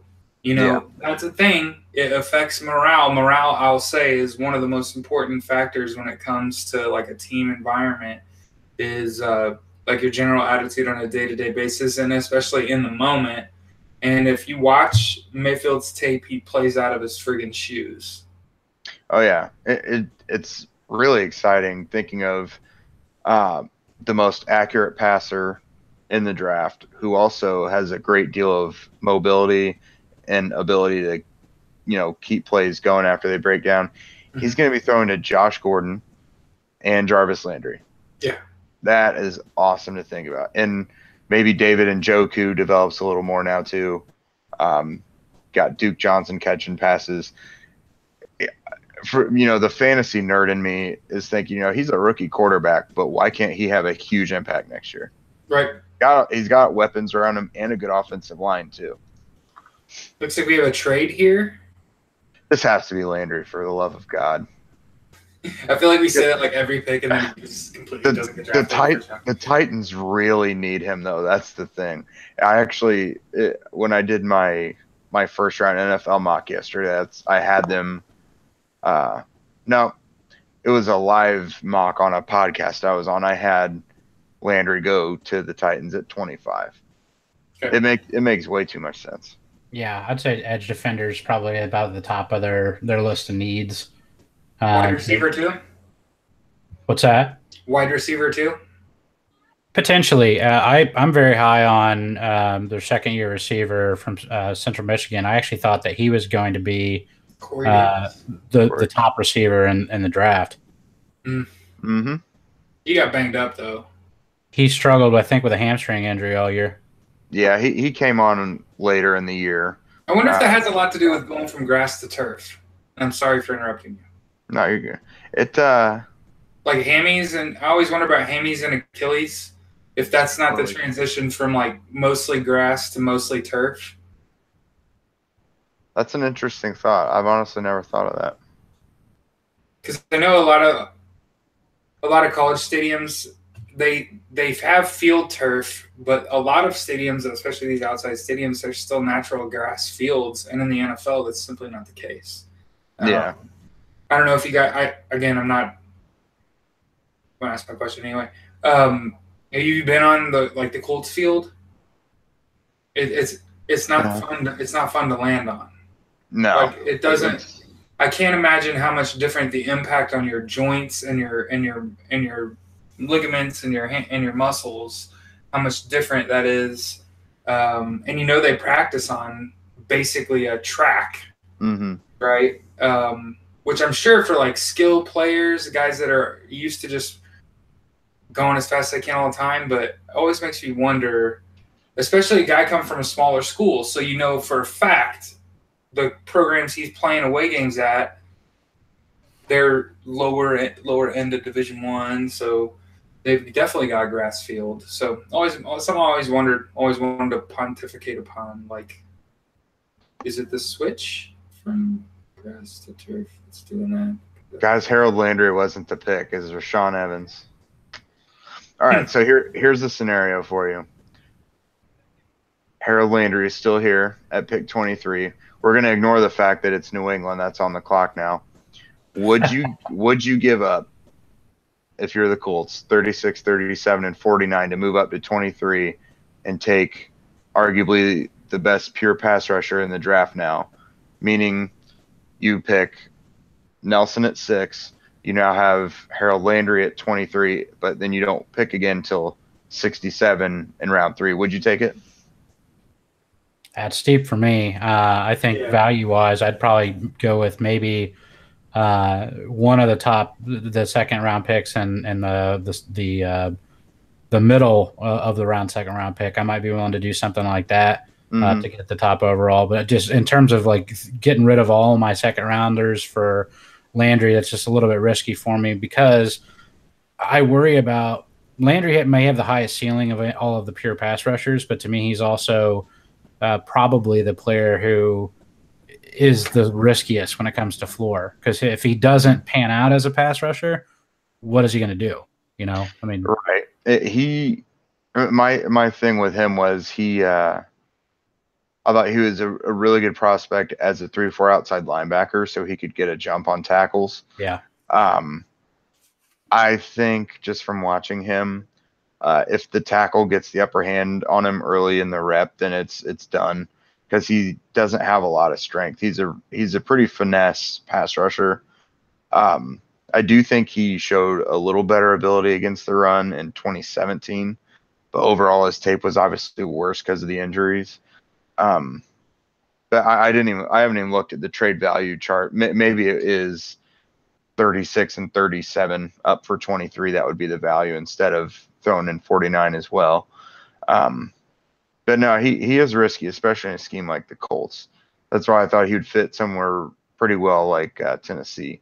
But Rashawn Evans was a good pick for them too. I thought losing Avery Williamson, Wesley Woodyard is getting up there in age, and Jayon Brown is a big question mark. So Evans gives them a no doubt starting inside linebacker, which is something they needed. You surprised that we have not seen any other running back come off the board at this point? Not entirely. I think after Barkley, in my opinion, it was going to be probably the end of the first if we saw another one. But I do think we're going to see a pretty significant run of them in the second round. Agree. A lot of guys above 75 on our rankings, which says like second round a better pick. Yeah. I think next guy off the board, running back buys, is Geis or Penny? Should be Geis or Sonny Michel or Sonny Michael. Michel, yeah. I don't know why I called him Michael. But yeah, Geis and Michel and Ronald Jones. Do you think we see Connor Williams come off here? They need for a tackle for the Patriots? I think hell, why not? Him or Isaiah Wynn would be a very wise decision. I also think they need pass rushing, interior disrupting defensive tackles. They have two road grader space eaters right at the moment. They're very strong there, but you think about, to me, Taven Bryan makes a lot of sense potentially if you're looking for a guy to get some interior pressure as well. Calvin Ridley kind of fits what they like too. Yeah. Tommy Terrific needs some receivers to throw to, does he? Yeah. I think maybe Calvin Ridley might be the pick here. He's sub 6 foot, I think. He's pretty quick, speedy, will excel with those short passes, but he can also take the top off of a defense. He's got some Brandon Cooks to him. Yeah, I think this is Calvin Ridley. I'll be right back, dudes. I gotta get some water.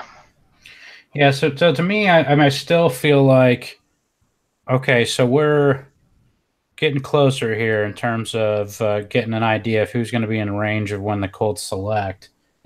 And there's an awful lot of players that are still – there's a lot to like. Interior linemen who are still available, not to say that we would take two, but I also wouldn't freak out if they did. Right. Will Hernandez, James Daniels, Isaiah Wynn are all top-tier guys who are probably arguably in that first-round type of area. Those are that would be if you bookends, not in terms of like the actual tackle spots, but any one of those players with a player like Quentin Nelson, surrounding Ryan Kelly. That'd be a nasty interior offensive line to build on. So you're looking at 3 interior offensive linemen who I think are worthy of consideration at the top of the second round. You have a host of running backs who all could be there, and depending on your draft board, I really like Ronald Jones. He's been my guy. A lot of people like baby. So you see him. Your wide receiver talent has been untouched. So you have that coming up as well. If you wanted to go tackle, you'd still have everybody on the board other than McGlinchey at this point. I'll tell you what's disappointing. So if Colts fans want to know something I think is disappointing at this point, the run on off-ball linebackers with such a need of off-ball linebackers, to me, is a little disappointing. I would love to see one of the marquee guys slip. And right now, my target at this point for off-ball linebacker, and I might even have to spend the pick higher than what I want to, probably is Darius Leonard, because Smith's off the board, Edmonds off the board, Evans off the board, Van Der Esch off the board. We need a lot of help there. So guys I like that are still out there would be Darius Leonard, Jannard Avery, Dorian O'Daniel, Shaq Griffin. But a lot of your big guys, that first tier of inside linebackers, I feel like are gone. What do you guys think about that? Yeah, I'm very much here for Darius Leonard, either 49 or 67, wherever they feel his value is. I am surprised by the run on linebackers. I think they're all appropriately graded there, but I've read a couple times this week that there probably wouldn't be a run on off-ball linebackers like this. There was rumors about Van Der Esch's injuries that could have maybe dropped him to round 2. Rashaan Evans, teams were a little curious as to why he never ran a 40 during the pre-draft process to verify any speed. I think we knew that Edmonds and Roquan Smith were going to go, but didn't know if maybe it would be 3 or 4 off-balls in the first. Turns out it's the top 4, which is unfortunate for the Colts because they really could have used one of those guys at 36 or 37. But there are some guys that they can get round 2, 3, 4 that have a lot of talent. So I'm not really worried about it. But they did need a really good player. Yeah, I think pick here, New England.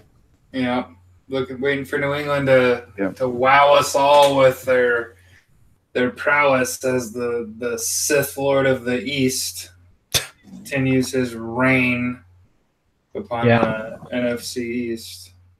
Well, he did a solid job with that pick. So Isaiah Wynn.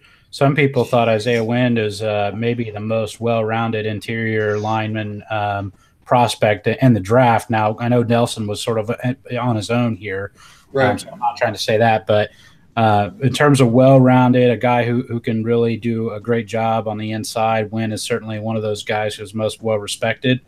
That's bad news for anybody who wants to get after Tom Brady. Good news for the offensive line for New England, but they've needed help, frankly, on the offensive line for a while. I feel like they've really it's been a patchwork unit. So they're going to need him to step in pretty much right away, I think.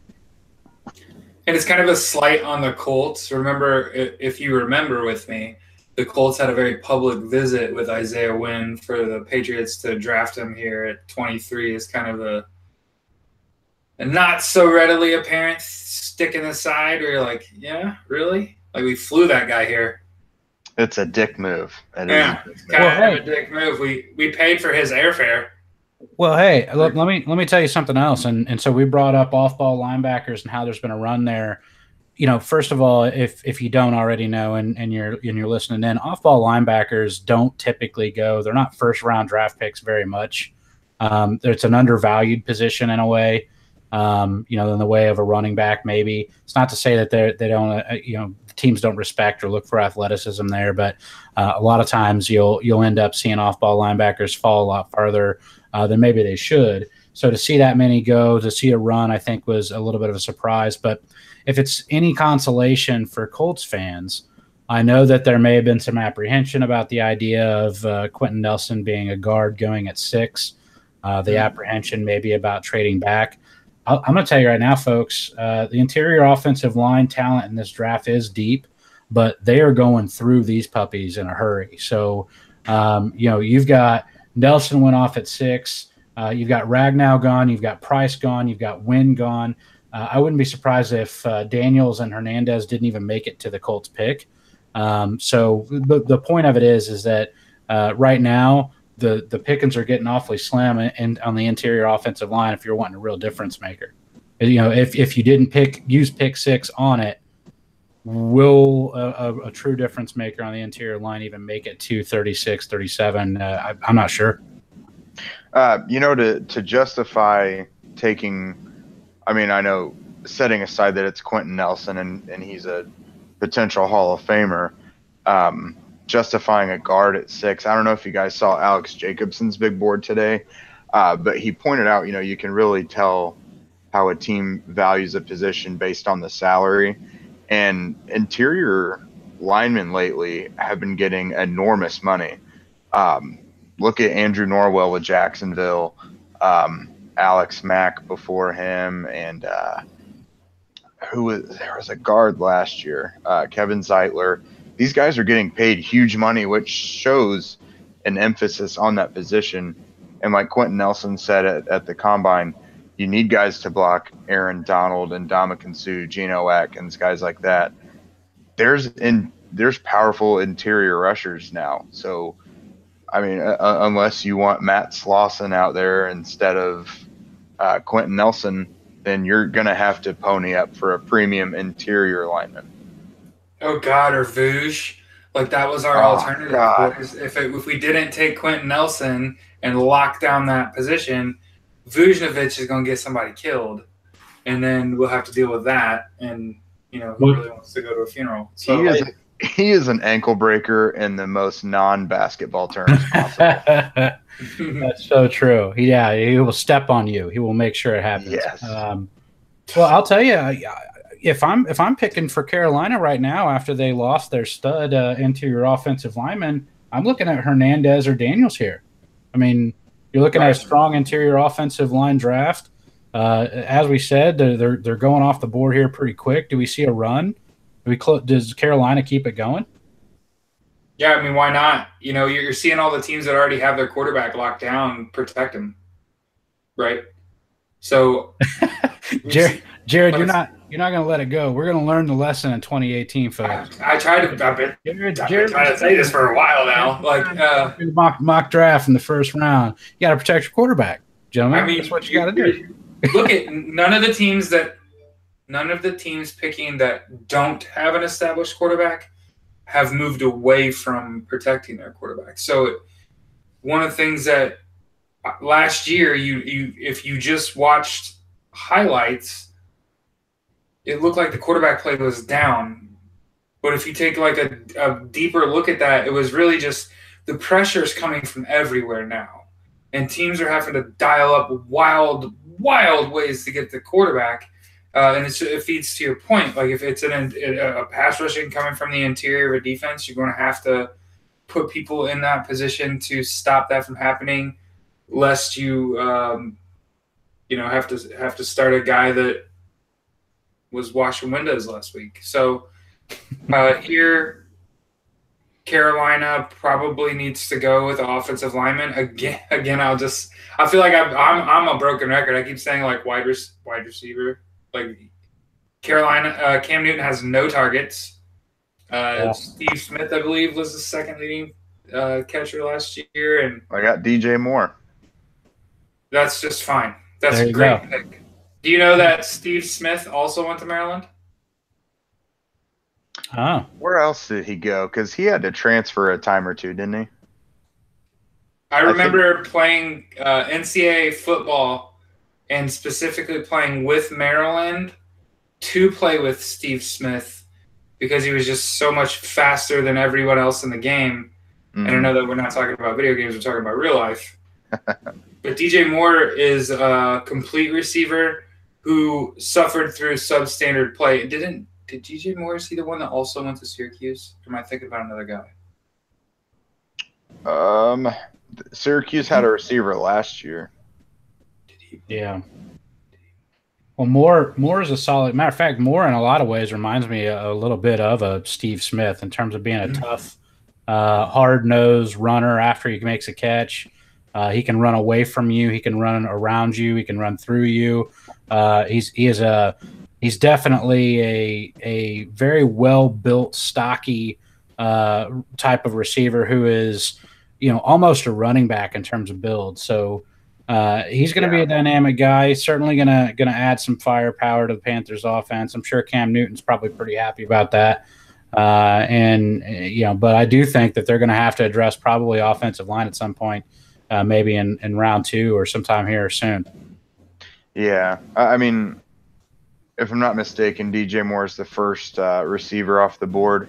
Mm-hmm. I really like him. Good player. He's not my top receiver. But, I mean, Cam Newton does need guys to throw to.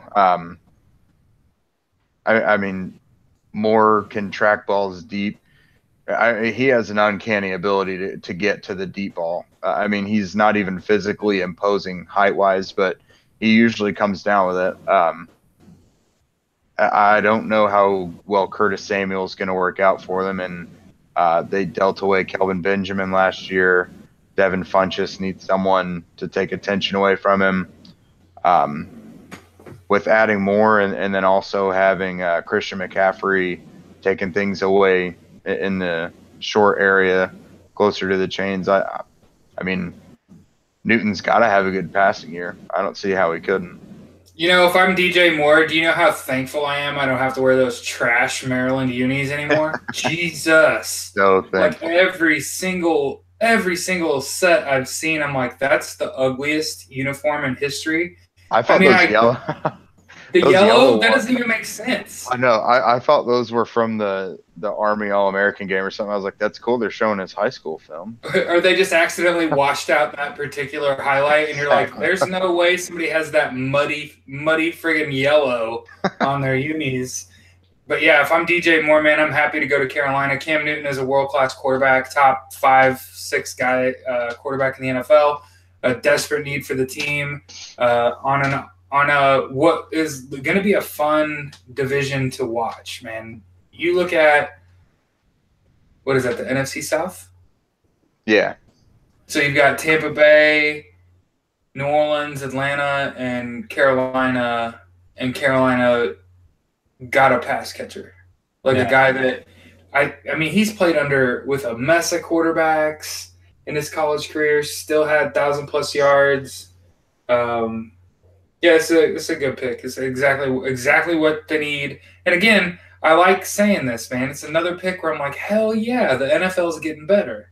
Like it ain't. We're learning. We're learning from our mistakes, except for the Raiders. Apparently, yeah. I don't know what the hell that was, but good luck to Colton Miller. And that was the first. That's been the only pick of the draft so far where I'm like, damn, that was bad. I mean, I get it. You've got a car on your team at quarterback, so you have to protect them lest they fall apart.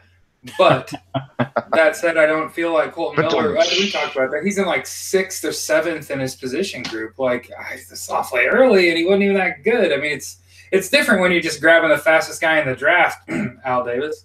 But with that, I don't know. With the Colton Miller pick, it was just like, all right. But again, that kind of reminded me of the Banner pick, right? Because when we took Banner last year, it was because of his size. Yeah. And the entire, the benefit of taking a guy like Colton Miller is he's friggin' huge. Like, what is he, like almost 6'9", playing tackle? Obviously, Banner was in the 4th. At least Banner was what? Was in the 4th round. Right. Which is where a guy like Colton Miller is fine getting picked there. Yeah. It's interesting to see, when the bulk of the picks. So here's one of the things that I'm noticing, right? So as the bulk of these picks come out, they may not be coming out in the exact order that we thought, but it's the players that are getting drafted that's important to me, right? As somebody that took all of the work that you guys did and kind of just try to make it look pretty, at least put it on the same document. One of the things that I noticed, so far in the draft is the players that we expected to be being taken are being taken. So that tells me that our research was semi-relevant, right? And I'm trying to put it mildly. I think we did smashing, if I can use that word without a British accent. So the knock here, of course, is when like a guy that we all. I don't know. I can't say how much of Colton Miller I saw, but I did watch quite a bit of Josh Rosen, so I've seen some Colton Miller play. In the first round. Yeah, I just didn't think that was going to happen. And then every other pick so far has been like a guy you expected to get drafted there. Yeah. With only an exception or two, and I'll take that because as much as I am a Colts fan, I want the NFL to be competitive, and I want the league to get better. I want better football than I saw last year out of the bulk of the teams in the NFL. But now the Baltimore picks, they traded back. They could use line. They have some interesting needs here. They've been trying desperately to find somebody at receiver. They put Band-Aids on the receiver position. I'd be curious to see if they would rely on the fact that nobody's really got any receivers, are all the way down to 25 and only Moore's off the board. If they're looking for the future at that position, I don't know that John Smith is really a relevant consideration, and Crabtree's there, but Crabtree's he's getting up there, I suppose, a little bit in age. He's not old, but Newsom does have to make his prerequisite Alabama pick, so Calvin Ridley knocks both of those off the board. There you go. Yeah. So there's the pick. It's not even. Yeah, if you have more than one reason, then you feel good about it. Oh, wow. Hayden Hurst. Wow. Okay. Well, they needed a tight end. Okay, that's the second bad pick. He was my top tight end. Was better, right? He was my top tight end, but I wouldn't have taken any tight ends in the first round. Jeez. This just feels so good. This feels good with like guys getting picked that you're like, wow, that's a reach. Fantastic. Love to see it. Wouldn't taken him anyway, but all right. I love it in the AFC. Yeah. Yeah. Lets the Colts get up a little more. Yeah. Every time one of your potential playoff opponents has a bad pick, you're just like, yes. Yeah. Right. Keep missing wide right. That's what we like, baby. Man, Lamar Jackson's still available. That kind of agitates the crap out of me. There will be a team. I'm trying to think of Jacksonville. Oh no! I would Please love no. Please no. I don't want to play against him. It's a fun pick, but from a Colts perspective, please no. But, yeah, right. I'm thinking maybe a team who didn't get their guy in the first round early could go up and get him. Could see a team like the Chargers. One of these teams with an aging quarterback. I'm trying to look at the upcoming picks and who makes sense still in the first. As far as a quarterback? Yeah. Let's see. Jacksonville, Minnesota. Pittsburgh, Jacksonville, and New England. I don't know that any of them are going to go for it, though. What are we going to see with the Falcons with the first tight end that came off the board? The Falcons may have some need potentially at tight end, although I think Taven Bryan fits the Falcons like a glove. Yeah.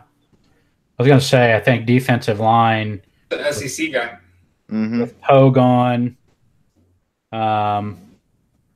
They have some revolving doors there. They need to get some help a little bit. Yeah. They could also go offensive guard. They could. This could be an opportunity for you to see Daniels come off the board. Maybe Hernandez. Mm-hmm.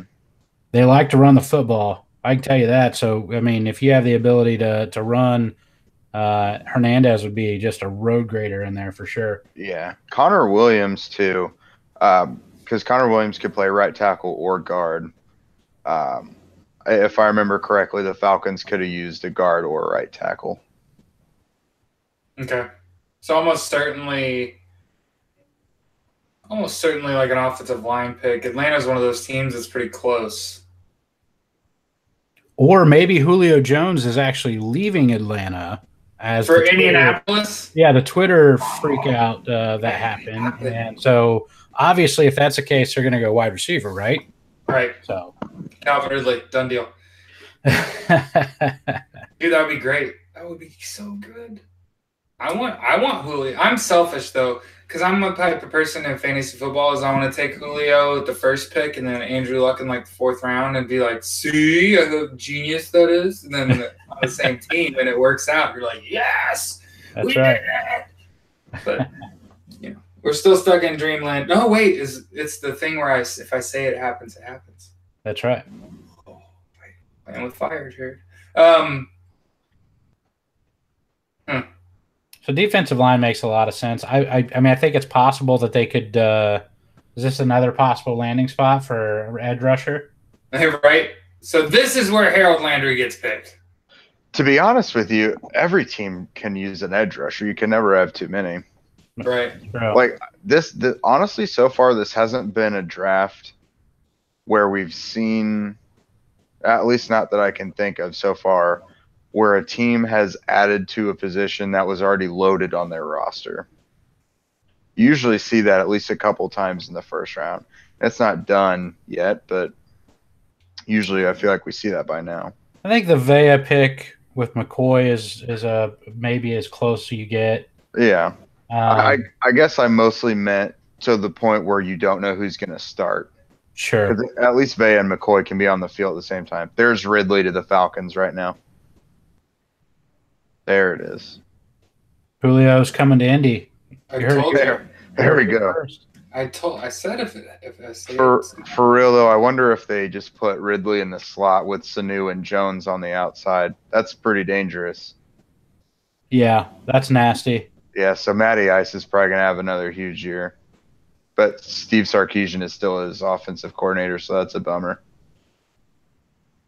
I really wish that they'd stop just nonstop showing Lamar Jackson being the only person left in the entire room. Yeah, talk about another bummer. Is Calvin Ridley gonna throw up or cry? I mean, totally psyched for the guy, but I can't quite peg what his emotion is at the moment. It's throw up or cry. One of them's happening. I would. Gosh, what a great you get drafted in the first round. You go to a team that's got a stable quarterback situation. It's hot Atlanta, my Lord, baby Jesus. He's gonna have a good time, man. Yeah, They're gonna score a bunch of points. They're gonna make a bunch of money. I like Calvin Ridley. that's a crazy offense, dude. Wow. Yeah. I like that. Nice to get a tight end. Yeah. Austin Hooper's okay, but he's not scared. He's not scaring He's anyone. all right. All right, so Seattle's next. Cornerback. Right. Josh Jackson. Jackson's coming here, right? This has got to be Josh Jackson. Yeah, there's a few guys.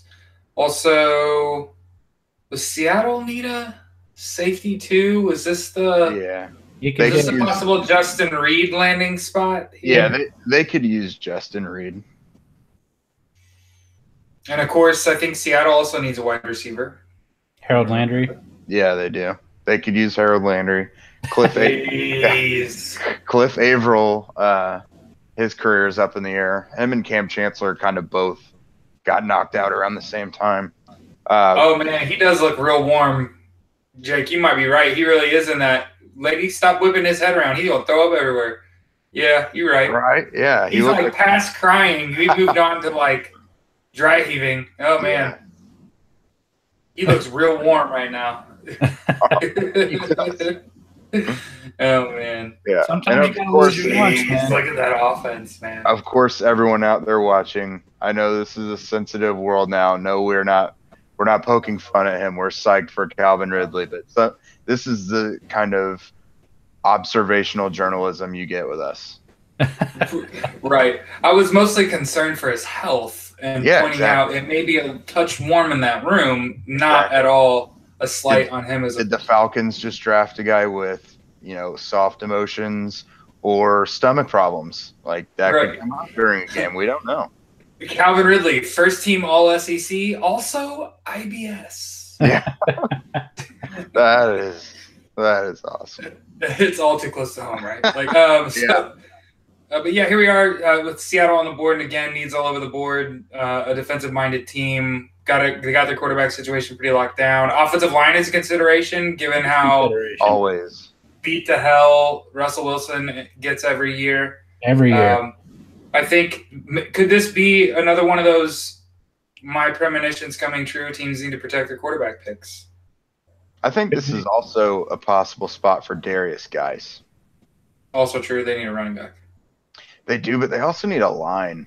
They've had some decent running backs that just haven't been able to do anything because their line has always been so bad. Now, they did add some guys this offseason, but until they actually play well on the field, we can't assume their line is good again. All right, so 6 picks left in a round. Right, we're on 27. There's 32. Where do you go, Jared? Math. All right, so 6 picks left. What are the odds Lamar Jackson falls out of the first round? Like, what do you honestly think? Obviously 6 picks left. About half those teams need a quarterback. Jared says 50-50. Never mind, I'll do the math for us.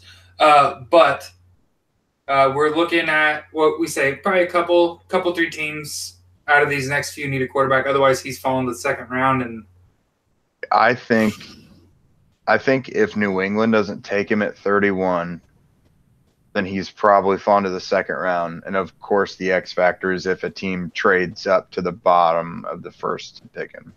Right. But I don't think Pittsburgh goes for quarterback yet. I don't know that he would be a Tom Coughlin quarterback. So I think it crosses Jacksonville off the board, even though I think it'd be a fun match. Right. New England has apparently shown some interest. So I think if they don't take him, then there's a pretty decent chance he falls to the second.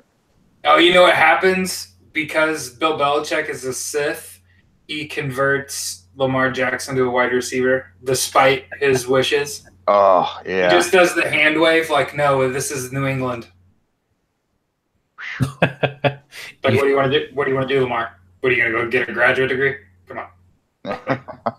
You can be my wide receiver too. You've seen Danny Amendola play, right? No, I don't want you to throw it, like ever. Yeah. Maybe you can throw it back to the quarterback. Yeah.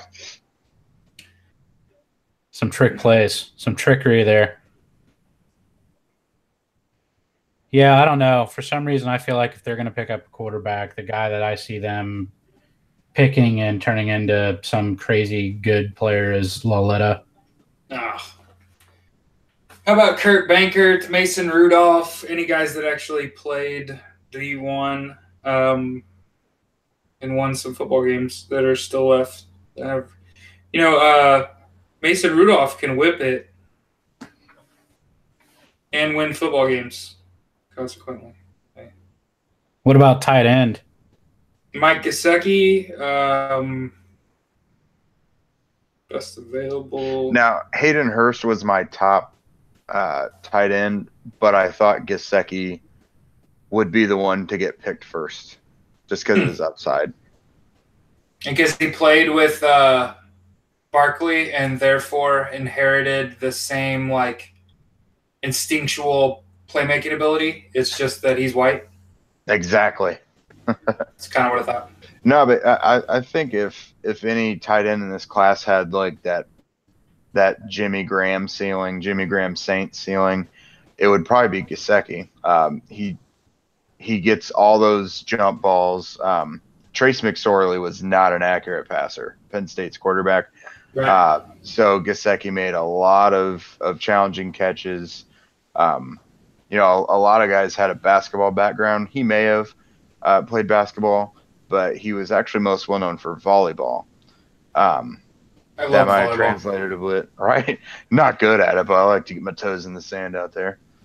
No, I played travel volleyball in college and played. Well, I guess it's not competitive.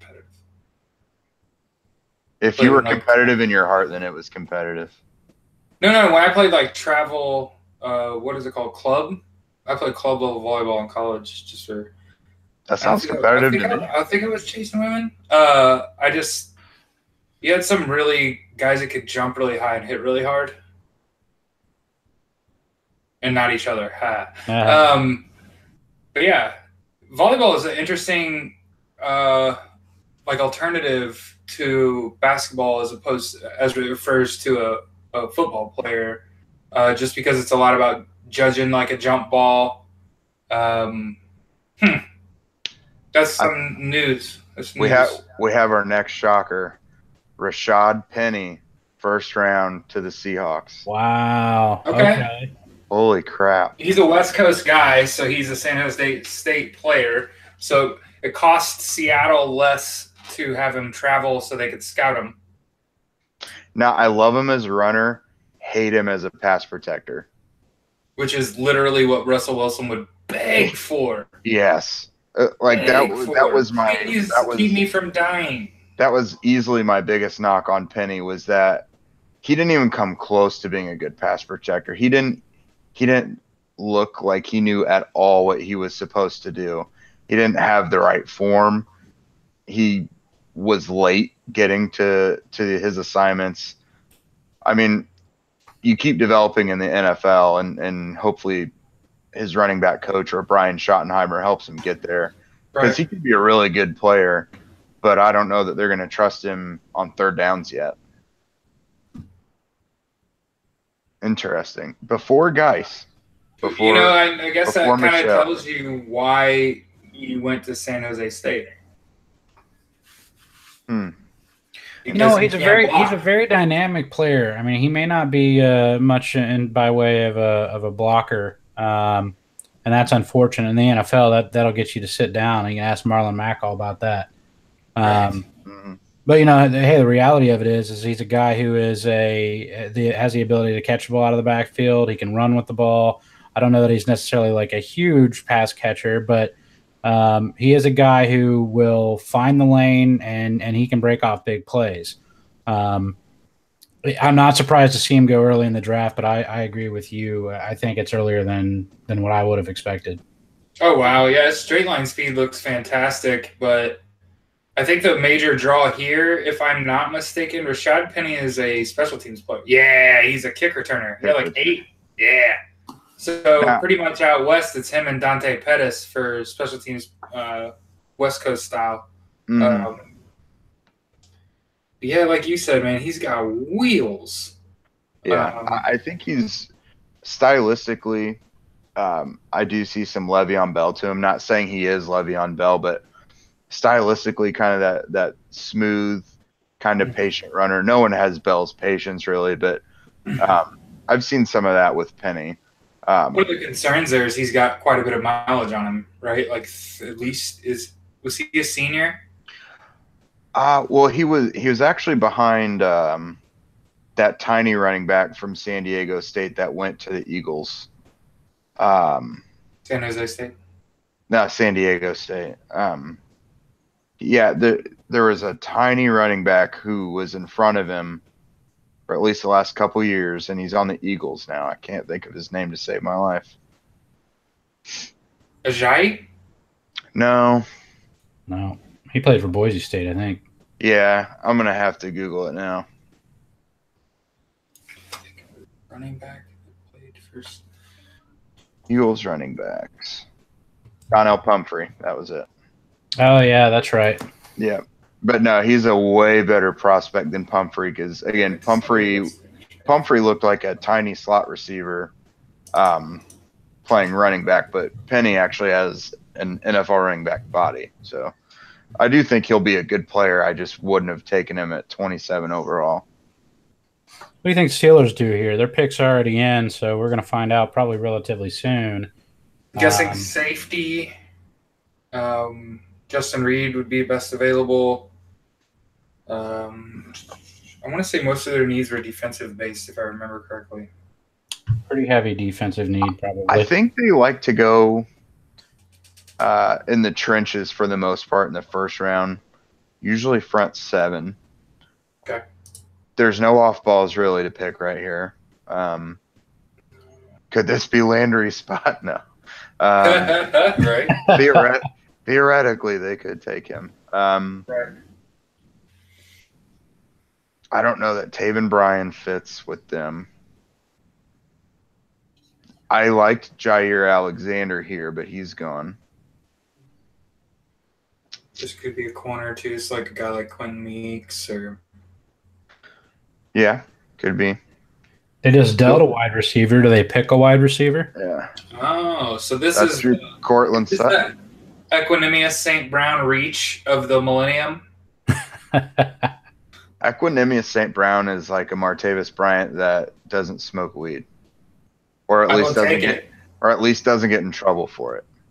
Equanimous Brown is trilingual. I know, right? And his name is Equanimous, which is pretty wild. Dude, did you ever watch? Well, that's like the 15th time I've said that. So, like, Draft Academy highlighted Equanimous. His dad's name is John Brown. His dad said, I wanted to name him something that would make him unforgettable. Yeah. And something that I felt would suit the kind of child I was going to raise. And he said he was a professional weightlifter and that he was always really easily excited. And he wanted to raise his kid to be calm. And equanimous is a kind of a play on equanimity, which means something along the lines of just being like serene and calm. And then even through the saint on there, just to kind of throw people off. Because, you never know when this college wide receiver may have been knighted. There you go. Man, this is emotional stuff. Seeing Shazier come out and do this. Yeah.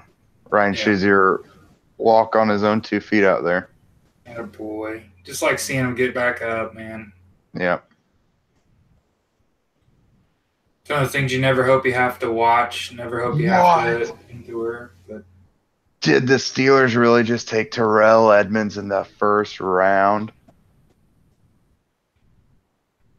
This is good for us. That's like the 4th time you've indicated like that's a wacky pick. So that just makes our picks better in the second round, right? Dude, he was like a 3rd round or day 3 pick. Man. He was in the building though. Look at him. Well, that's Tremaine Edmonds' brother. That's why he was even there. That's crazy. Wow. I mean, the safety class is a huge hodgepodge this year. but Justin Reed would have been the next guy to go. And even after that, Ronnie Harrison, Jesse Bates, Marcus Allen.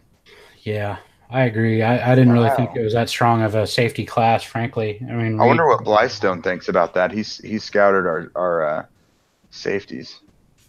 That's crazy. That one is the most shocking to me. That makes Colton Miller look like the Quentin Nelson pick. Wow. Okay. So Jacksonville. I think Jacksonville ought to go Will Hernandez or Cortland Sutton. Sutton's very similar to Allen Robinson, and they really don't have any alpha dog in the receiver group right now. Moncrief, they're probably going to rely on him pretty heavily this year, and that's only a 1-year deal. D.D. Westbrook, Keelan Cole, Marquise Lee, none of those guys really stand out. So, Blake Bortles not the most accurate fella. Probably need a guy with a big catch radius like Cortland Sutton. If they want to commit to the run game, then you got Will Hernandez can line up there at right guard for them. What about tackle? Yep, they could use a right tackle. Connor Williams is out there. Wow, that's late, man. I felt like Connor Williams was a top 15 pick. Sorry, I'm beating a dead horse. Jarvis Landry. Or not Jarvis Landry, Harold Landry. Well, Landry obviously is the I've pick. said his name so many times now that I completely. He's now become a completely different person. Yep. You're just ready for him to not go to New England. That's the nightmare scenario, right? Is Are they something like that happen? Yeah, they still have the 31st pick, don't they? That's a team that won't care to stockpile at the same position. No. Oh, they will not. They will find something to do with you, and if you've got upside like that, their coaching staff is relatively good at getting the most out of players. So, yeah, and they have Derek Rivers, who was, I think, a second or third round pick at edge defender last year, who tore his ACL in the preseason, missed the whole year. So that's basically like they would be getting 2 really good rookie edge rushers right there. That just still blows my mind that Terrell Edmonds went in the first round. I know it's. I'm just blown away that Ryan Shazier just walked across the stage and back. That was pretty awesome. That was pretty friggin' awesome.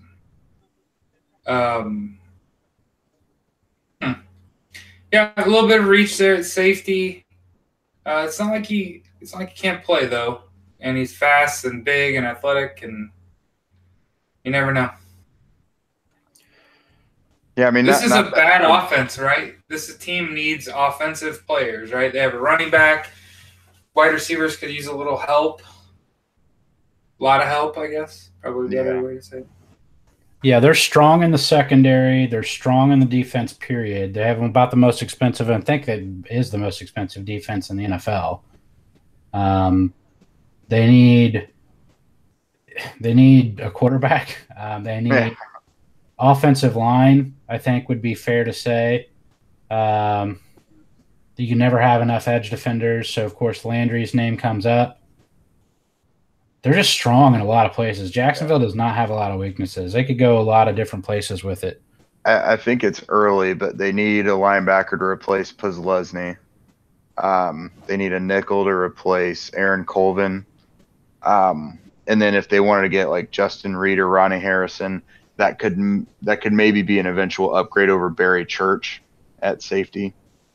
That's a couple of the maybe lesser positions they could look at that aren't as obvious. Hey, look, they like to keep stockpiling in that secondary. If they want to replace Colvin, that this defensive back group right now, I feel like there's a lot of value that's there at the corner spot. I see a lot of value at the corner spot.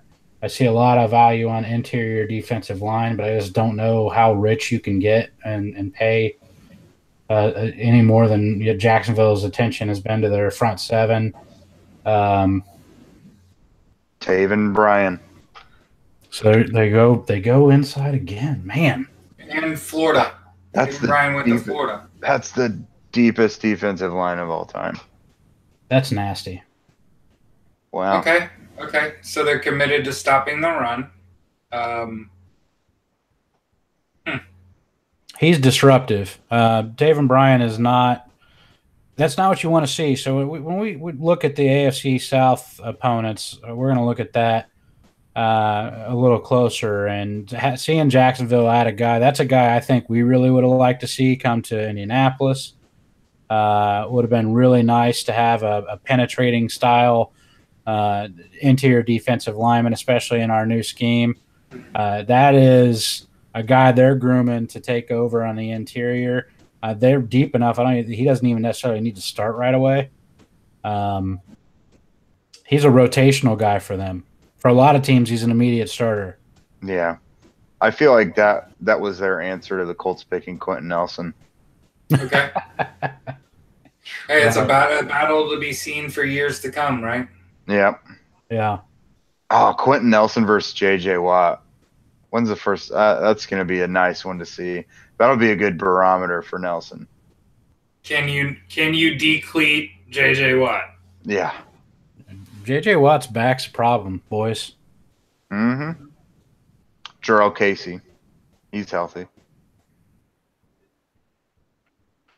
Well, so yeah, Taven Bryan is definitely a guy who is a Colts target, so we don't like to see him come off the board, especially to a division rival. The rich get richer in terms of the defense for Jacksonville, so good luck with that for anyone that they face.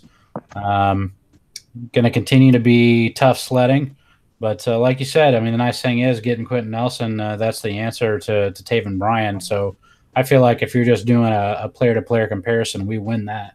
Yeah. So, all right, now Minnesota here, I think it would be very smart to go ahead and grab Will Hernandez, or if you want to move James Daniels to guard or Pat Elflein to guard, you could do that. But they need offensive line help. Connor Williams, corner. They could go corner. They could replace. Yeah, Minnesota is one of those teams that was a pretty solid roster, right? So they just needed to kind of shore up some potential weaknesses. I think this was the team that needed guard and tackle help. Yeah, outside of offensive line, they don't really have many needs for immediate starters. Okay. So that could kind of simplify their process there is all right, who's the best here between the available offensive linemen? I guess we'll kind of find out. Yeah, I think they also needed a corner, at least a corner. They could find an eventual replacement for Anderson Dejo, who's getting a little up there in age. Maybe Justin Reed or Ronnie Harrison to go with Harrison Smith. But yeah, I would go offensive line if I were them. I mean, you just got Kirk Cousins. You might as well protect your investment. Right. We got to go Ronnie Harrison just so you can say Ronnie Harrison Smith is your. That would be great. I mean, right? I mean, that's just the obvious pick. Right. Mike Hughes. Okay. So a little bit of a reach there. Yeah. Fellas, at 36 and 37, we've still got Isaiah Oliver and Josh Jackson on the board. I like that. A lot. And Harold Landry. And Darius Geis. And Will Hernandez. James Daniels. It's looking good. Yeah, it's I really like it. We still have some really strong players. We're going to have a choice no matter what happens with this pick. We're going to have our choice of one of Hurst, Landry, Hernandez, Daniels. We could go outside if we wanted to get a right tackle with like a Williams. You got an awful lot of talent there. Running back, you talked about guys having a guy to be your interior carrier. I still like my guy, Ron Jones, quite a bit. Mm-hmm. Also my guy. And cornerback, cornerback, I'm telling you right now, I'm loving what I'm seeing. If Josh Jackson screams Ballard guy to me. I agree with that. Right. Especially in this new scheme. Yeah, I think so. So if he fell, you'd think it'd be really difficult for him to pass up there. Man, the second round's going to be nasty. The second round's going to have a lot of talent. What do they do about Maurice Hurst? Because when healthy, that's a top 15 player right there. Yeah. Right. If the heart thing would have never came up, he could have gone top 10 or top 15. I think so too. Could be there at 36, 37, or 49. Matt Miller said, I think yesterday, that he's heard that he could be there in day 3. I don't know. That's a tricky situation. You got a potentially elite level player who could have been. He could have made the Colts have 9 premium players, instead of 8, available because of a heart condition. Here's the tricky thing about the heart condition, though, is apparently the same one Star Lotulelei had, and maybe even Nick Fairley. Lotulelei has had a perfectly fine and successful NFL career and was still taken in the first, but Nick Fairley's career is now over. So is it closer to which one? Yeah, a tricky situation. I'm sure not every team has the same medical evaluation on him, but that's obviously the only thing keeping him on the board still. One of the things I wanted to point out quickly about this pick that just happened, Mike Hughes and what was the first horrible pick in this draft? Oh, Denzel Ward. They're the same size. 5'10", 180-ish pounds. Yeah. That kind of tells you, or should tell you, you and I, the layman, the we just watched this ish guys. But in the NFL, anytime that your cornerbacks are just smaller on average than the receivers they're going to be covering, that's what we call not a good thing. So even though it's Minnesota, and again, we talked about how they really didn't have a lot of needs, I still think that was a reach for an undersized corner, and that's twice in one round. The next one, I'm going to start slapping wrists. So I know that we want to draft guys that can guard guys, but if you can't see over them. Well, here's something odd. I think we've got 3 corners selected now, right? Yeah. It's the 3 top corners who are all under like 5'11". Meanwhile, Isaiah Oliver and Josh Jackson, both of whom I believe are 6 foot or higher, are still on the board. Well, yeah, and another guy who wasn't rated all that highly in our draft guide, but I like Carlton Davis a lot too. Yeah, another lengthy guy right there. And those 3 guys, to me, if you can grab one of those in round 2, it goes a long way to solidifying what you're going to do on the outside and the secondary. So those guys are all borderline, first round draft picks. Some people had Isaiah Oliver very, very high. Some people had Josh Jackson not getting anywhere past the middle of the first round. And so that's an awful lot of value between. That's 3 corners that in my mind I would have very, mid to low first round grades on, who I think fit in our new system that are already at least one of them is going to be there at one of those picks. All right, and here, nasty New England is up. A go Colt. And with their second pick in the first round, what are we thinking here? Again, this is a team that needs, offensive line help? Yeah. They could take a tackle, but... Did we discuss if Isaiah Wynn is supposed to replace Nate Solder for them, or is he going to play somewhere else? Well, they did lose... I say they did lose their other tackle. Right? Yeah, they lost Cameron Fleming, so maybe he's going to be right tackle. So it'll be interesting to see what they do, because I don't think Justin they have. Reed, I feel like they need a safety too. Yeah, I just don't think they have an adequate replacement at left tackle on their roster right now, and I don't know if Isaiah Wynn is that either.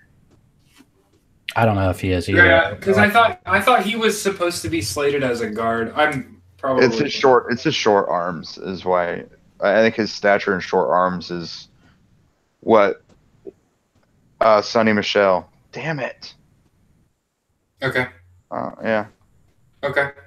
Well, That's a guy I didn't expect to be there. Hey, that makes sense. That makes sense for them in a lot of ways, but I'll tell you, I really actually like that because I don't like the idea of a running back being on the board, even though he was exciting as what he was, especially in the playoffs last year. What for me, the knee concern is a big deal. Number one, I really don't want to have that. And I actually like the running backs that are left without him. They're better than him. Right. If Michelle does, in fact, have a knee condition where he basically has no cartilage and it's like bone on bone, then, yeah, he's probably not going to have a very long career. He may have a tremendous 2 or 3 years, maybe longer, but he might, if that is his condition, then he's probably not going to be one of those guys that plays at a high level for 8 or 9 years. Right. So on the one hand, you're like, I like the player because I don't like the team. Man, I hope he has no cartilage in the knee. And that's like that's legitimate. Nice first round pick there, genius. Now I have heard that in the last couple of days, and while I still would have taken Michelle and the Colts in the second, I'm not gonna lie, that did scare me because I mean that was Jay Ajayi's biggest issue was that he didn't have any knee cartilage. Brandon Roy had no cartilage in his knee either. He's supposed to be a top 10 NBA player, and I'm pretty sure his career got cut short because of that. Yeah, he only played like 3 years, and he was supposed to be really, really good. And I mean, he had a dagger for a jumper, and he could jump out the stinking gym, but yeah. Do you think so? Philly's got all kinds of options here. You know, they lost their backup at tight end. Gesicki seems like a guy who would play a similar role if you still wanted to be dynamic in terms of that position. Mm-hmm. You lost some of your edge defense and your linebacker situation. Maybe is a little bit dicier than what it was, but I don't really like the off-ball linebackers right now at this pick.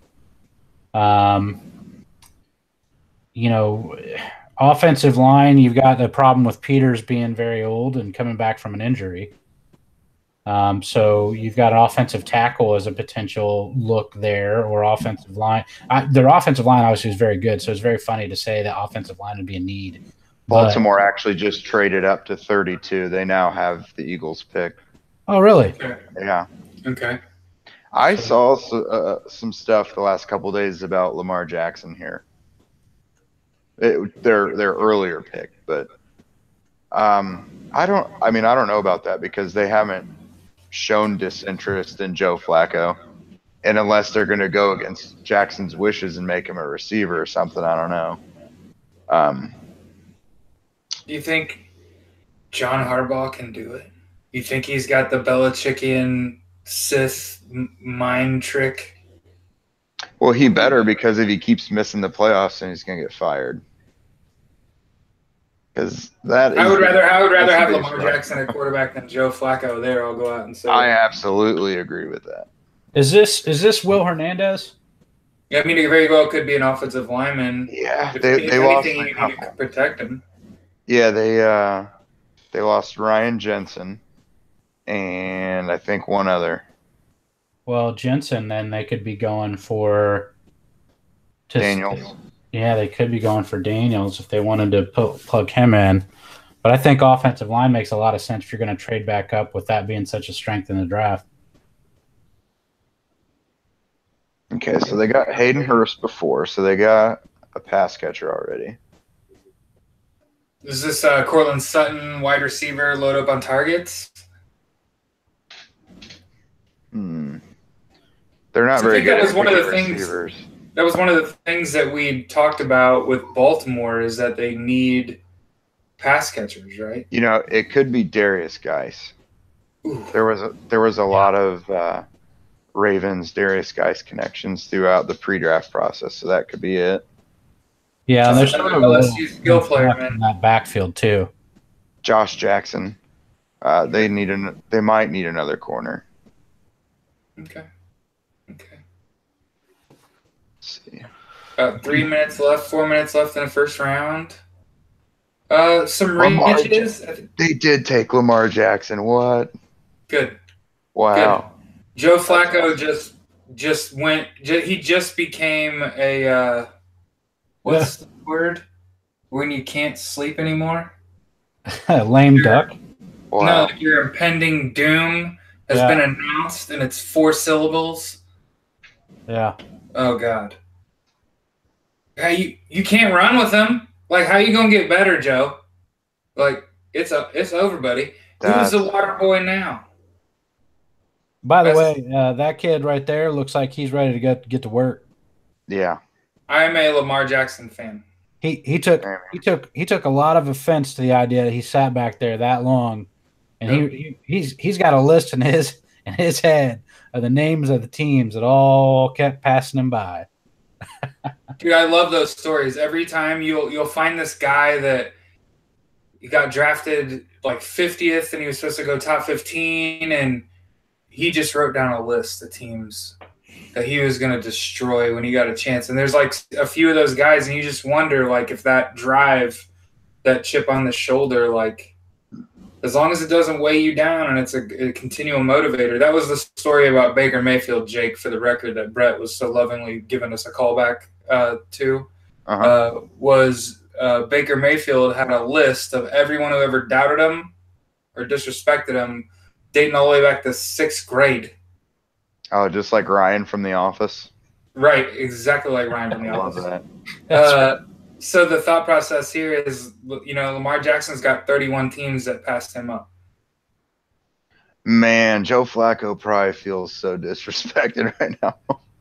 I would rather have Lamar Jackson. Like, this is a kid walks in, picks up your offense, and Joe Flacco's holding the friggin' clipboard, wondering what happened. Where did it all go wrong? How long are they going to ride that Super Bowl victory? And, that be Flacco's crowning achievement? Like, yes, that happened, but what has happened since? So let's run down a little bit here now that we're through the first round, and they always make it so quick. So it's only 11:36 Eastern time. So the fact that I have to work tomorrow is going to be completely convenient. I know, I'm looking forward to it. Yeah, it's going to be great.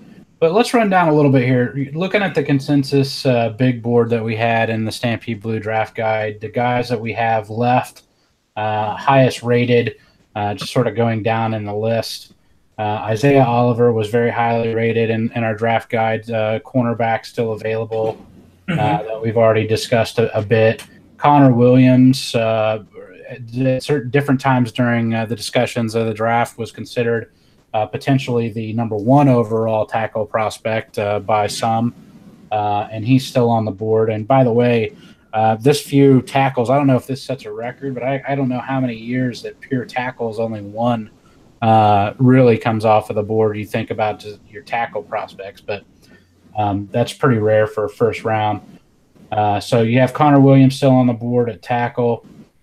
Will Hernandez, holy cow. If Hernandez drops, boys, a Hernandez pairing with Quentin Nelson is the thing. It's just so pretty to think about. Now, that's an awful lot of draft capital that would go into fixing the interior of the offensive line. I'm not necessarily saying that's what we should do, but it's a pretty exciting thing to think about nonetheless. So Hernandez still on the board. Justin Reed still on the board. Wide receivers almost untouched, really. Anthony Miller's on the board. Yeah. That's a pretty solid pick that's still sitting out there. Yeah. Boy. Get the ball in that man's hands. That's right. Maurice Hurst is out there. We talked about him and his situation. I'm sorry, for me, I pick him. Like, to me, I take him. If he comes down, let me have him. I would too. You have 3 second-round picks. You're telling me that's not worth it? Yeah. Unless you think his heart condition is going to cause him to die on the football field, I don't know what the holdup would be. That's right. So you've got you have guys still on the board. You've got Harold Landry. Where did we skip him? Is he still on the board? Harold Landry? Yeah, I heard he's a good football player, by the way. I haven't mentioned him. Possibly the best edge rusher in the class. You heard it here first. Hey, I thought somebody drafted him. Didn't we say that? Didn't we? We were talking about how many teams were going to draft him that we talked about? I think there were like 9 in a row. They're from about 15 on. And I remember when I said there was no way that he was getting past 25. Yeah, I think we said there was no way he was getting past 19. Yeah. Hey, so pretty much we're all fired, or we start with Jake because he admitted it first. It wouldn't make it past 25. No, it's who researched these pass rushers and determined that Harold Landry was worth a first-round pick. There were some clear reaches. There were some guys that clearly fell a little bit in the first round. So you start with Ragnow. That was a bit of a reach. Billy Price was not a first-round prospect. Neither was Rashawn Evans. Isaiah Wayne was arguable. DJ Moore was arguable. Hayden Hurst, not a first-round pick. Calvin Ridley, best wide receiver off the board, went late. Rashad Penny, a little bit of a reach. The Edmonds brother out of Virginia Tech, again, a little bit of a reach. Oh, man. Tavin Bryan, great pick. Mike Hughes, a little bit of a reach. Sonny Michel, again, with the knee on knee issue, we'll kind of see what happens. And then wrapping up the first round, guy I've been talking about, as far as underrated, please, football fans, don't sleep on Lamar Jackson because you will be surprised. He can do it all, and that goes directly. Hopefully, this video gets seen by Joe Flacco so that, like, on the day he was drafted, you were told you better get real comfortable with the clipboard because it's coming. You maybe have to hold 2 because it looks like Lamar's got his hands full. I'm very curious about that. Can we automatically just go ahead and say that RG3 is now no longer a Raven? Or is Joe Flacco getting traded? Ooh, you know what? You just work with some athletic quarterbacks. And run an RPO. Because I think that's where the league is headed, man. That's gonna make Baltimore a nice free agent destination next year. Because players will want to play with Jackson more than they wanted to with Flacco. Agree. And I love Baltimore. I know that's where the Colts came from, and that's now it's a weird ancestral thing. But, like, the organization as a whole always seemed to be right in the thick of it. And getting a guy like this late in the first round, trading up to get him even, it kind of tells me that they kind of see Joe Flacco as maybe the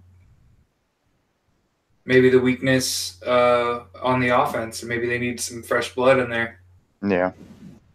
Real quick, this is just a revelation, but the New York Football Giants have Odell Beckham Jr., Evan Ingram, Sterling Shepard, and Saquon Barkley all on their offense, and I don't think that's really fair.